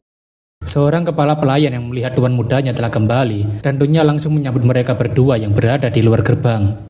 Portley tampaknya begitu bahagia ketika dia bisa bertemu dengan pelayan kesayangannya setelah sekian lama, dan Vlad sendiri tak menyangka jika Portley akan bertingkah seperti ini. Portley yang begitu bahagia langsung memeluk pelayannya sambil mengatakan ia sangat kangen pada pelayan itu, dan pelayan itu juga senang bisa melihat tuan mudanya masih sama seperti dulu. Portley menanyakan di mana ayahnya sekarang berada, dan pelayan itu memberitahu jika kepala keluarga sedang menyapa para tamu yang tiba-tiba datang kemari. Pelayan yang tidak enak hati karena harus membuat tamu tuan mudanya menunggu, tentunya menawarkan apakah dia mau berkunjung ke peternakan kebanggaan keluarga Connor terlebih dulu. Vlad tak masalah dengan hal itu karena memang tujuannya kemari adalah untuk melihat peternakan keluarga Connor, dan pelayan itu berterima kasih atas pengertian Vlad. Namun sebelum itu, Vlad ingin melihat peternakan kudanya sebab ia memiliki harapan besar untuk mendapatkan seekor kuda yang cocok dengannya, dan pelayan itu tentunya dengan senang hati akan memandunya. Selain itu, pelayan juga memberitahu jika kepala keluarga sebenarnya akan menunjukkan pada Vlad beberapa kuda paling berharga, tapi tidak ada salahnya jika Vlad ingin melihat yang lainnya. Sambil berjalan memandu Vlad untuk melihat peternakan kuda keluarga Connor, dia juga menceritakan bagaimana keluarga Connor selalu menjadi keluarga terbaik dalam bidang peternakan seperti sekarang.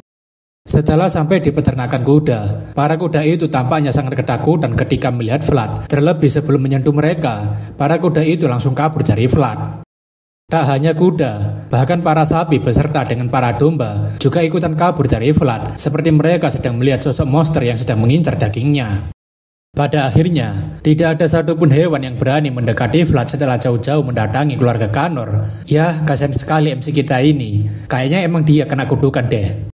Vlad yang sudah putus asa sekarang cuma bisa tersenyum palsu, sebab tidak hanya kuda yang takut padanya, bahkan dirinya juga tidak bisa menaiki seekor sapi ataupun domba. Pelayan rasa jika ini masalahnya cukup serius, dan ia menanyakan apakah Vlad sudah pernah mengunjungi gereja untuk diperiksa, apakah dia memiliki kutukan atau tidak. Vlad mengatakan jika ini bukan karena kutukan, sebab dirinya sudah dijamin oleh pendeta Andreas secara langsung, dan pelayan itu meminta maaf karena salah bicara. Vlad rasanya benar-benar ingin mati, karena memang apa gunanya menjadi seorang kesatria pengguna aura jika dirinya saja tidak bisa menaiki seekor kuda. Vlad yang sudah lemas kemudian bergumam jika yang lainnya pasti akan terlihat keren bisa menaiki kuda untuk menyerang, sementara dirinya akan tertinggal di belakang jejak debu mereka ketika sedang mengejar mereka. Portley yang ingin menenangkan Vlad tentunya memberitahu agar Vlad tidak menyerah, sebab mereka masih harus melihat semua kuda yang ada di peternakan, baik kuda untuk bertarung, untuk ditunggangi, ataupun untuk dimakan. Vlad yang tidak yakin menanyakan apakah Portley yakin masih ada, dan Portley mengatakan tentu saja karena ia yakin pasti ada satu kuda yang cocok dengannya. Portley juga menceritakan ada kuda luar biasa yang bahkan belum dia lihat, karena ayahnya baru saja membeli kuda dari garis keturunan yang bagus, dan Portley akan menggunakannya sampai dia menunjukkannya pada Vlad. Portly ingin agar Vlad lebih bersabar, karena mereka masih bisa mencari kudanya besok lagi. Jadi sekarang mereka harus makan malam dan beristirahat terlebih dulu. Berpindah ke kediaman keluarga Connor, Vlad sekarang sedang diajak Portly untuk melihat bagaimana keluarga mereka membuat makanan mereka. Vlad benar-benar takjub dengan bagaimana sibuknya para koki keluarga Connor, yang sepertinya tidak ada henti-hentinya untuk memasak daging yang begitu banyak tanpa henti. Vlad menanyakan apakah memang keluarga Portly tidak pernah melakukan apapun dengan cara biasa, dan Portly mengatakan memang seperti ini kehidupannya. Namun tak lama, seseorang kemudian berteriak jika akhirnya ia menemukan mereka berdua, padahal sedari tadi ia mencarinya. Orang itu memperkenalkan dirinya sebagai kepala keluarga, yaitu Olson Connor, dan ia meminta maaf karena tidak bisa menyapa tamu penting seperti Vlad secara langsung. Vlad tentunya juga mengucapkan senang bertemu dengan kepala keluarga Connor, dan Vlad juga memberitahu jika ia adalah vassal Tuan Jagger. Olson mengatakan jika ia sudah tahu sebab rumor tentang Vlad sudah tersebar sampai ke ujung Sturma, jadi tidak mungkin tidak ada orang yang mengetahui siapa Vlad di sini. Olson tak menyangka jika dia akan bertemu dengan seorang bocah yang mengetatkan kode etik Swordmaster setelah sekian lama tidak terdengar. Olson sangat senang karena anaknya bisa mendapatkan seorang teman yang menjadi bidang baru, sekaligus akan menjadi kebanggaan Sturma. Olson kemudian mengajak Vlad untuk masuk karena mereka bisa berbicara sambil menunggu makan malam. Apalagi ia sangat senang sebagai kepala keluarga, bisa menyambut tamu penting seperti Vlad. Vlad tentunya penasaran karena katanya ada tamu lain yang berkunjung ke kediaman Connor, dan ia penasaran apakah mereka juga akan ikut bergabung bersama dengannya. Olson merasa sangat senang karena kunjungan tamu kali ini semuanya berasal dari keluarga Bayezid, jadi ini akan sangat bagus sekali. Vlad tentunya makin penasaran dengan siapa tamu yang datang dari keluarga Bayezid, sebab Tuan Joseph sendiri tidak memberitahunya jika akan ada keluarga Bayezid yang akan datang kemari juga. Vlad benar-benar sangat terkejut karena tak menyangka jika orang ini ternyata adalah tamu yang datang ke kediaman Connor. Di depan api unggun dengan dikawal beberapa kesatria, pria itu adalah pria yang sempat menawarkan kacang pada Vlad, namun ditolak olehnya, yaitu Rudiger. Rudiger yang tahu jika itu adalah Vlad, tentunya menyapanya karena sudah lama mereka tidak berjumpa, dan ia menanyakan bagaimana kabar Vlad hari ini. Vlad tentunya mencoba untuk tenang dan menyapa Tuan Rudiger, sambil mengatakan jika ia tak menyangka akan bertemu dengan Tuan Rudiger di sini. Rudiger mengatakan ia tidak yakin jika Vlad boleh ikut makan bersama dengannya hari ini, karena ia dengar jika makanan yang disajikan di sini terlalu enak untuk ditolak. Vlad tentunya paham jika omongan Rudiger adalah untuk menyindirnya yang menolak tawaran kacang darinya, dan Vlad jadinya menyesal setelah menolak kacang Rudiger waktu itu. Tampaknya, para kesatria yang mengawal Rudiger juga memberikan tatapan yang mengintimidasi, dan Vlad tahu jika dirinya sudah menyinggung semua orang yang berada di sini. Vlad rasa ini sangat pantas sebab dirinya menolak kebaikan Rudiger, sekaligus menghajar semua vassal mereka, tapi tentu saja Vlad tidak ingin tatapan intimidasi mereka mengganggunya. Vlad mengatakan pada Rudiger jika tidak masalah untuk hari ini dirinya menerima makan malam bersama dengan mereka, karena dirinya juga sudah menantikan makan malamnya juga. Rudiger tentunya menanyakan lagi apakah benar seperti itu, tapi Vlad hanya memberikan tatapan seriusnya saja. Rudiger mendengar jika Vlad datang kemari karena sedang liburan, jadi ia menanyakan apakah Vlad besok memiliki waktu luang, dan Vlad menanyakan memangnya ada apa. Rudiger mengatakan jika dirinya besok akan pergi ke suatu tempat, jadi ia ingin mengajaknya untuk pergi bersama dan menikmati liburan tambahan. Keesokan harinya, pasukan kesatria yang berada di bawah komando Rudiger sedang menuju ke sebuah tempat yang berada di dekat kediaman keluarga Connor. Vlad yang sekarang diajak untuk bergabung bersama dengan mereka, sepertinya sedang sangat serius memperhatikan telinga seorang manusia binatang. Wanita itu bernama Dorothy dari ras Ruga, dan ia menanyakan kenapa bocah ini terus-terusan melihatnya seperti dia tidak pernah melihat seorang manusia binatang. Vlad mengatakan memang ini adalah pertama kalinya ia melihat manusia binatang, dan Dorothy tahu jika hal itu wajar, sebab akan aneh jika Vlad sudah pernah bertemu dengan manusia binatang. Dorothy juga tahu jika Vlad adalah seorang vassal yang berada di kawasan Kumusoara, tetapi ia penasaran bagaimana ceritanya dia bisa menjadi seorang vassal keluarga Bayezid. Vlad mengatakan memang apa hebatnya itu semua jika dibandingkan dengan manusia binatang yang bisa menggunakan sihir dan bekerja di bawah pimpinan Tuan Rudiger. Dorothy tentunya kesal karena bocah ini memandangnya dengan wajah bosannya, apalagi perkataan barusan itu seperti sedang menyindirnya. Dorothy kemudian menanyakan apakah Vlad benar-benar bisa menggunakan aura, tetapi ia lebih penasaran lagi kenapa dia malah tidak bisa menunggangi seekor kuda, padahal menaiki kuda lebih mudah dibandingkan mengeluarkan aura. Dorothy juga menyinggung jika si gemuk yang berada di sana juga tahu cara menunggangi kuda. Tapi Vlad malah memberitahu jika kehidupan mengajarkan banyak hal yang bisa terjadi. Dorothy tahu akan hal itu. Meski begitu, ia rasa sudah keterlaluan jika Vlad tidak bisa menaiki kuda. Dan Vlad tentunya jadi kesal dengan Dorothy yang selalu mengoceh tanpa henti. Vlad rasa situasi rumit ini adalah kesalahannya yang mengambil waktu liburan sekarang. Terlebih ia harus bertemu dengan Rudiger dan diajak untuk berburu. Dorothy yang merasa seperti sedang tidak didengarkan tentunya menanyakan apakah Vlad mendengarnya. Dan Vlad tentunya kesal karena orang ini masih terus mengajaknya bicara. Vlad menanyakan apakah semua manusia binatang mengoceh seperti ini, tapi Dorothy berkata apakah Vlad mendiskriminasi karena ras. Vlad lalu bertanya lagi apakah semua penyihir memang cerewet, dan Dorothy berkata apakah Vlad mendiskriminasi dari pekerjaan. Rudiger yang mendengar tentunya menyuruh agar Dorothy segera berhenti untuk bertanya terlalu banyak, sebab anak itu memang agak sulit untuk dipinjam. Dorothy memberitahu jika bocah ini bersikap seolah-olah dia mau melemparkan kotoran setiap kali melihatnya. Tapi Rudiger membalas jika semua orang pasti akan begitu jika Dorothy mengganggu mereka.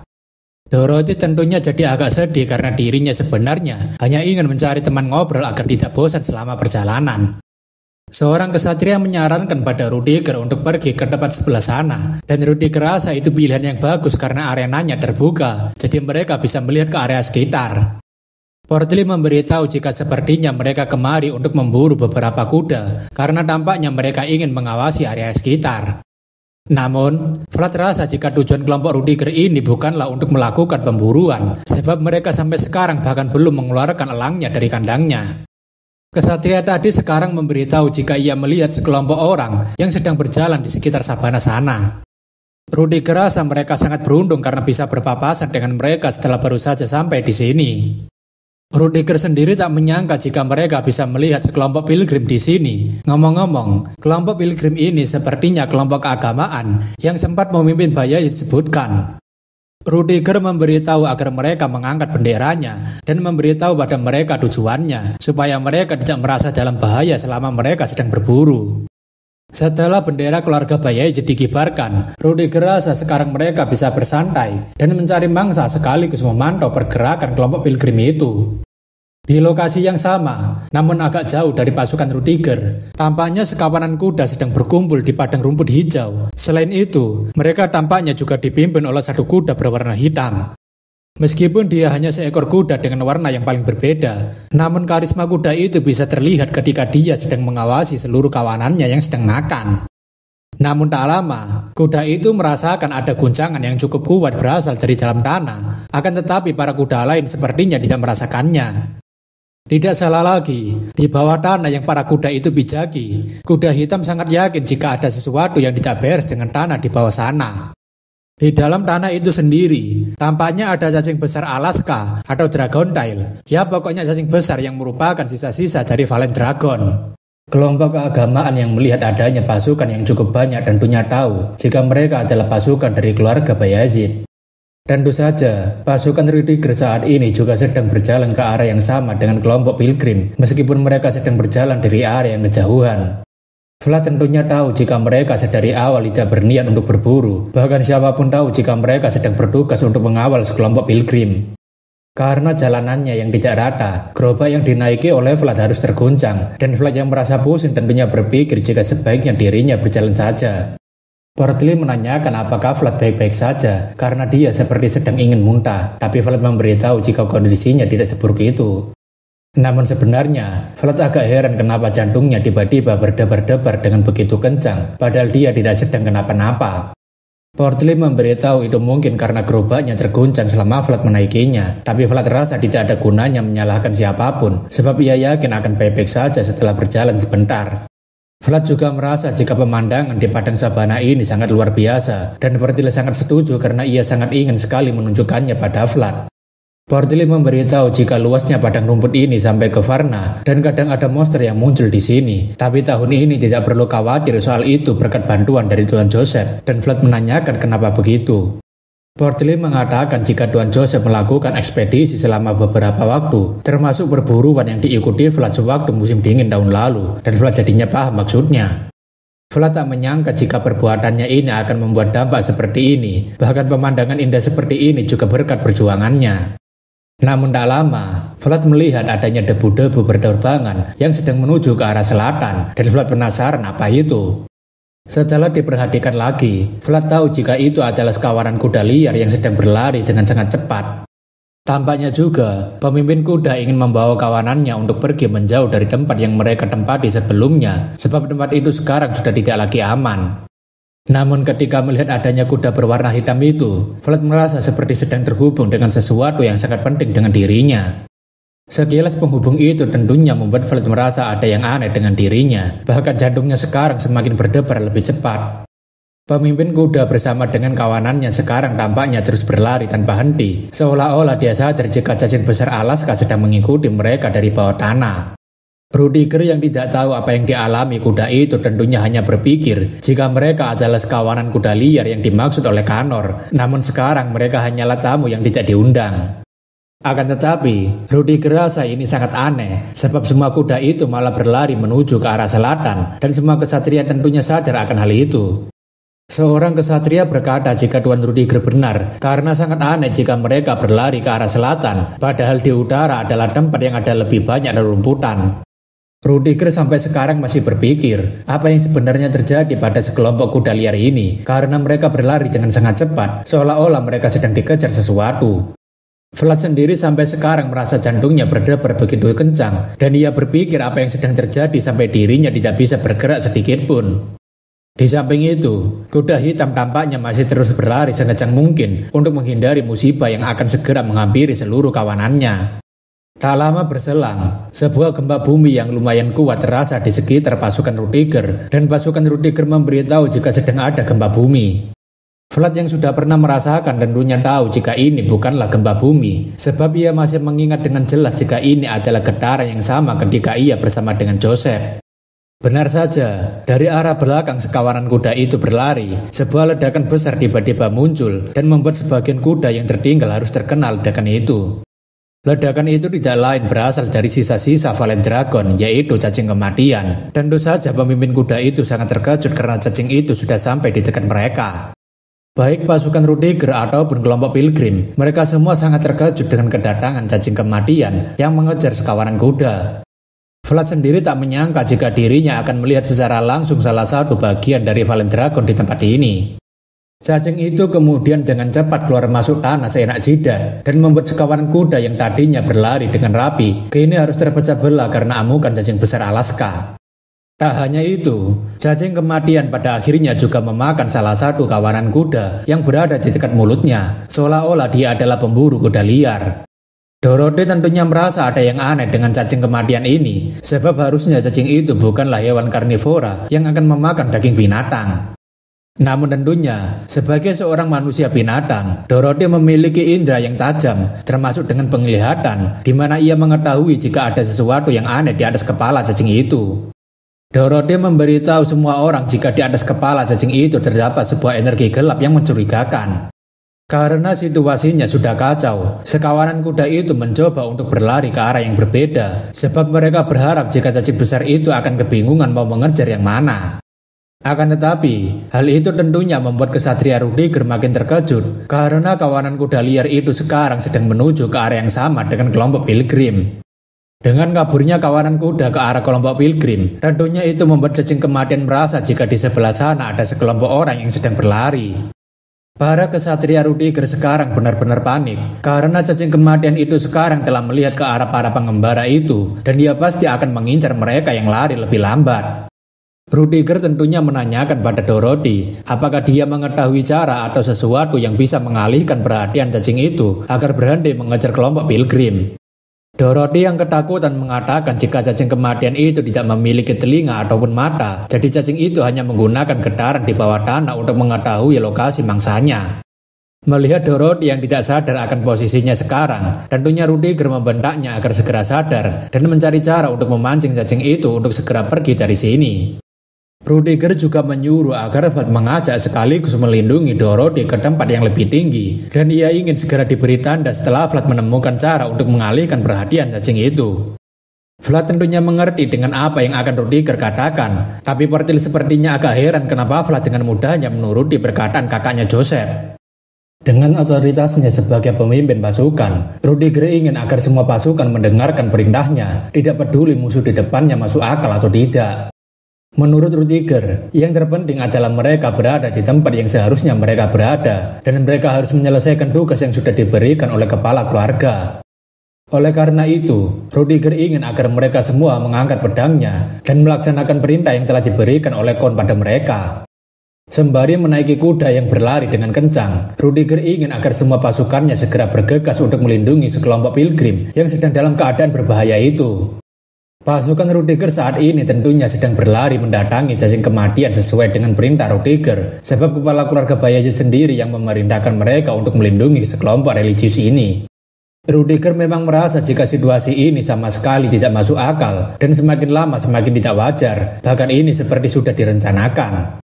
Rudiger menebak jika sesuatu yang aneh di balik semua kejadian buruk ini adalah ulah dari seseorang yang dengan sengaja menggunakan sihir hitam untuk mengendalikan cacing besar itu.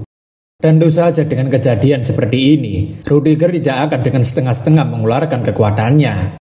Rudiger benar-benar merasa jika orang yang melakukan ini tidak kenal takut, dan jika dia memang berani melakukan hal kotor semacam ini di wilayah Bayezid, maka dia juga harus menerima akibatnya.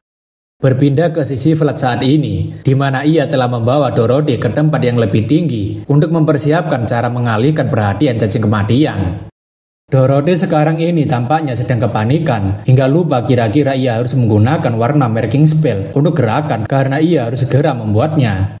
Vlad tentunya penasaran apa yang dimaksud dengan marking spell oleh Dorothy, dan pria misterius mengatakan jika itu adalah semacam misteri.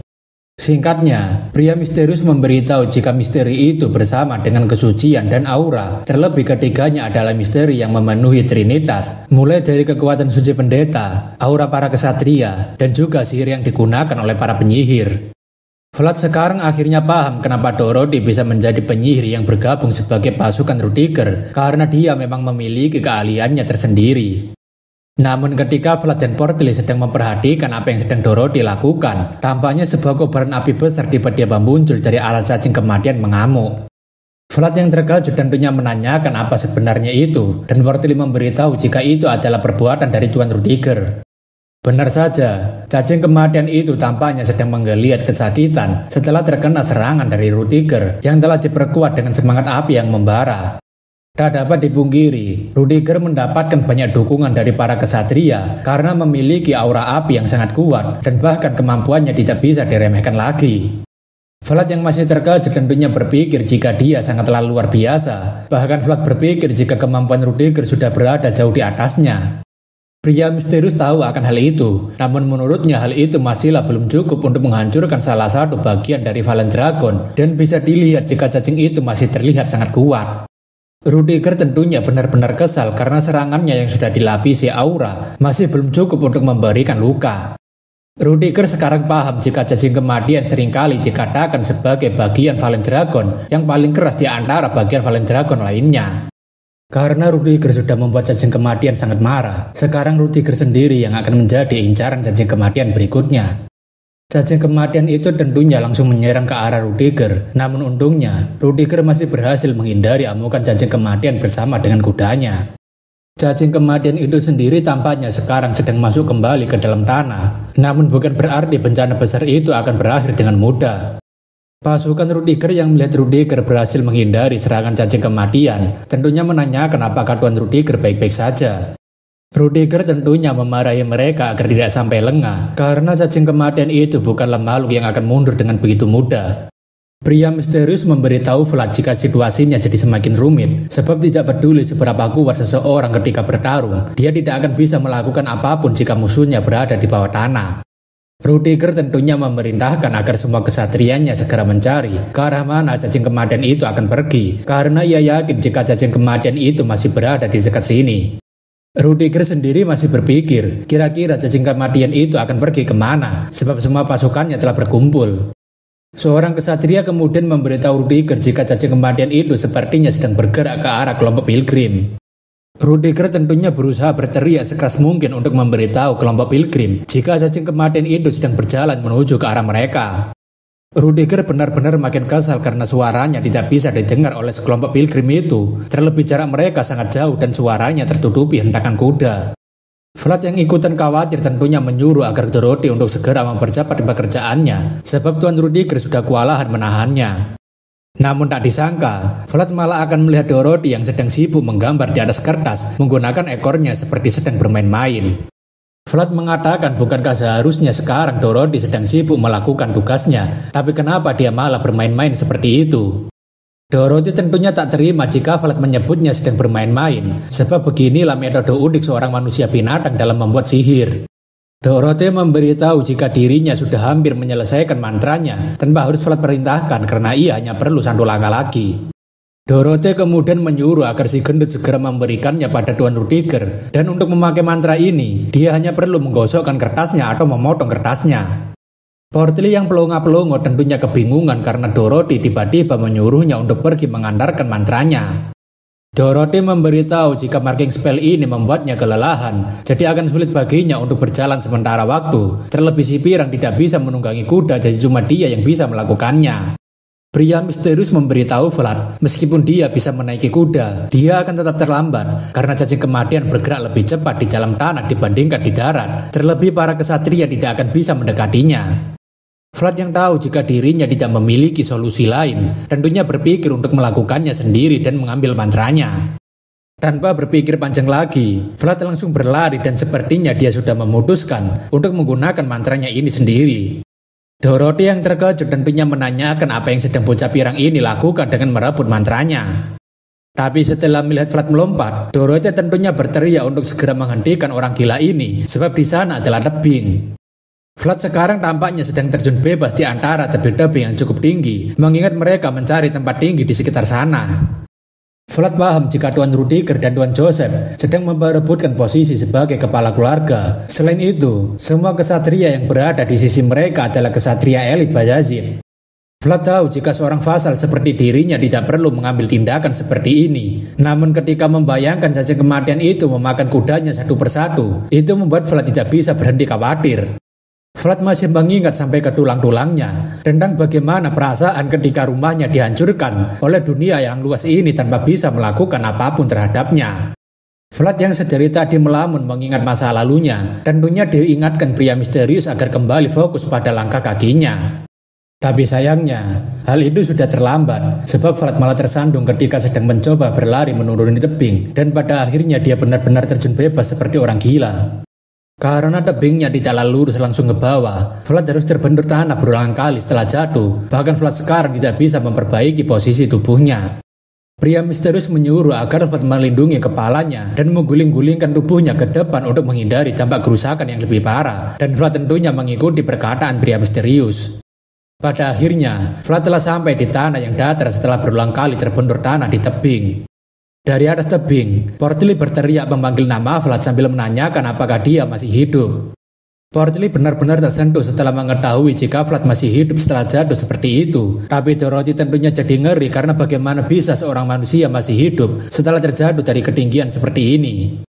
Vlad sendiri tak menduga jika dirinya masih akan baik-baik saja setelah berulang kali terbentur sewaktu jatuh dari atas tebing. Padahal ia mengira jika tulang-tulangnya akan patah semua.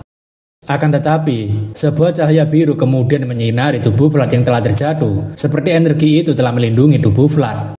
Namun di saat itu juga, kuda hitam merasakan energi yang tidak asing berada di sekitarnya, dan sepertinya itu juga membuatnya berhenti berjalan. Kuda hitam itu sendiri sepertinya sedang beresonansi dengan energi berwarna biru yang dipancarkan oleh Vlad. Pria misterius memberitahu jika ini pasti adalah blessing dari spirit ular waktu itu, jadi bisa dipastikan bahwa Vlad akan mati tanpa adanya blessing ini. Vlad benar-benar takjub karena blessing spirit rupanya memiliki efek sekuat ini, dan pria misterius setuju, jadi ia menyarankan agar mereka berkunjung lagi ke sana lain waktu. Vlad setuju dengan saran dari pria misterius, jadi jika ada kesempatan, mereka akan berkunjung ke Deirmar lain waktu, karena untuk sekarang mereka harus membantu Tuan Rudiger. Vlad sebenarnya juga penasaran dengan siapa sebenarnya sekelompok pilgrim ini yang berjalan-jalan di sekitar sabana yang luas seperti ini. Namun ketika melihat seorang pria tua yang membantu mendorong gerobak, Vlad langsung berhenti berlari karena ia sama sekali tidak asing dengan pria tua yang berada di belakang sana. Benar sekali, pria tua yang sedang kesulitan dan kelelahan itu adalah pendeta Andreas, seorang pendeta tulus yang dengan sukarela menjadi penjaminnya ketika dirinya tidak memiliki identitas. Vlad tentunya terkejut karena ia tak menyangka jika pendeta Andreas akan menjadi pemimpin sekelompok pilgrim ini, sebab dirinya hanya tahu bahwa pendeta Andreas hanya bertugas di dalam gereja Varna. Vlad yang sebenarnya ingin membantu pendeta Andreas tentunya melihat bagaimana kondisi Tuan Rudiger bersama dengan pasukan kesatria. Melihat jika pasukan Rudiger masih sangat jauh, Vlad rasa jika cacing kematian akan sampai ke tempat sekelompok pilgrim ini terlebih dulu. Vlad benar-benar kebingungan harus melakukan apa untuk sekarang ini, sebab jika cacing itu tidak berhenti, maka pendeta Andreas akan dalam bahaya. Belum lagi dirinya harus memberikan marking spell ini pada Tuan Rudiger. Pria misterius memberitahu jika sebuah kebetulan terkadang datang dalam bentuk takdir dan memaksanya untuk membuat keputusan yang paling sulit, tapi Vlad tentunya tidak bisa menerimanya begitu saja. Dikala Vlad sedang memikirkan pilihan terbaik yang bisa ia lakukan, cacing kematian terus berjalan dengan sangat cepat menuju kelompok pilgrim. Namun bodoh amat dengan resikonya, Vlad rasa jika dirinya tidak punya waktu lagi untuk ragu-ragu, jadi sekarang ini ia harus segera bertindak. Vlad sudah membulatkan tekadnya untuk bertindak sesuai dengan kemampuannya, dan ia tidak boleh ragu-ragu lagi dalam melakukannya. Vlad pada akhirnya memutuskan untuk menebas marking spell seorang diri menggunakan pedangnya. Apalagi dirinya tidak akan bisa tepat waktu memberikannya pada Tuan Rudiger sebelum cacing itu memakan pendeta Andreas. Dengan tertebasnya kertas yang berisikan marking spell, sebuah mantra yang sudah tertanam akhirnya aktif dan mulai menyelimuti pedang Vlad dengan sebuah mantra sihir. Pria misterius memberitahu jika mantra itu sudah mulai aktif dan sebaiknya Vlad segera menusukkan pedangnya ke dalam tanah. Vlad yang paham tentunya langsung berteriak agar cacing sialan itu segera datang menghampirinya karena ia memiliki kejutan yang sangat bagus untuknya. Vlad akhirnya menusukkan pedangnya ke dalam tanah, namun hal itu sepertinya tidak menimbulkan reaksi apapun. Tapi tak lama, sebuah getaran yang sangat kuat muncul di sekitar area Vlad yang menandakan jika mantra yang dibuat oleh Dorothy benar-benar bekerja untuk memancing cacing kematian itu. Pria misterius memberitahu jika getarannya masih belum cukup untuk menarik perhatiannya, jadi ia ingin agar Vlad menambahkan getarannya sampai Vlad bisa memanggil dunianya. Vlad yang diberitahu untuk mengeluarkan kekuatan penuhnya, tentunya dengan yakin mencoba untuk mengeluarkan auranya sekali lagi. Meskipun waktu itu tidak bisa, namun kali ini Vlad yakin jika dunianya akan menjawab panggilannya. Benar saja, dunia Vlad kini telah menerima panggilan Vlad sekali lagi, dan Vlad kini sudah bisa menguatkan getarannya sampai membuat cacing kematian itu mendatangi dirinya.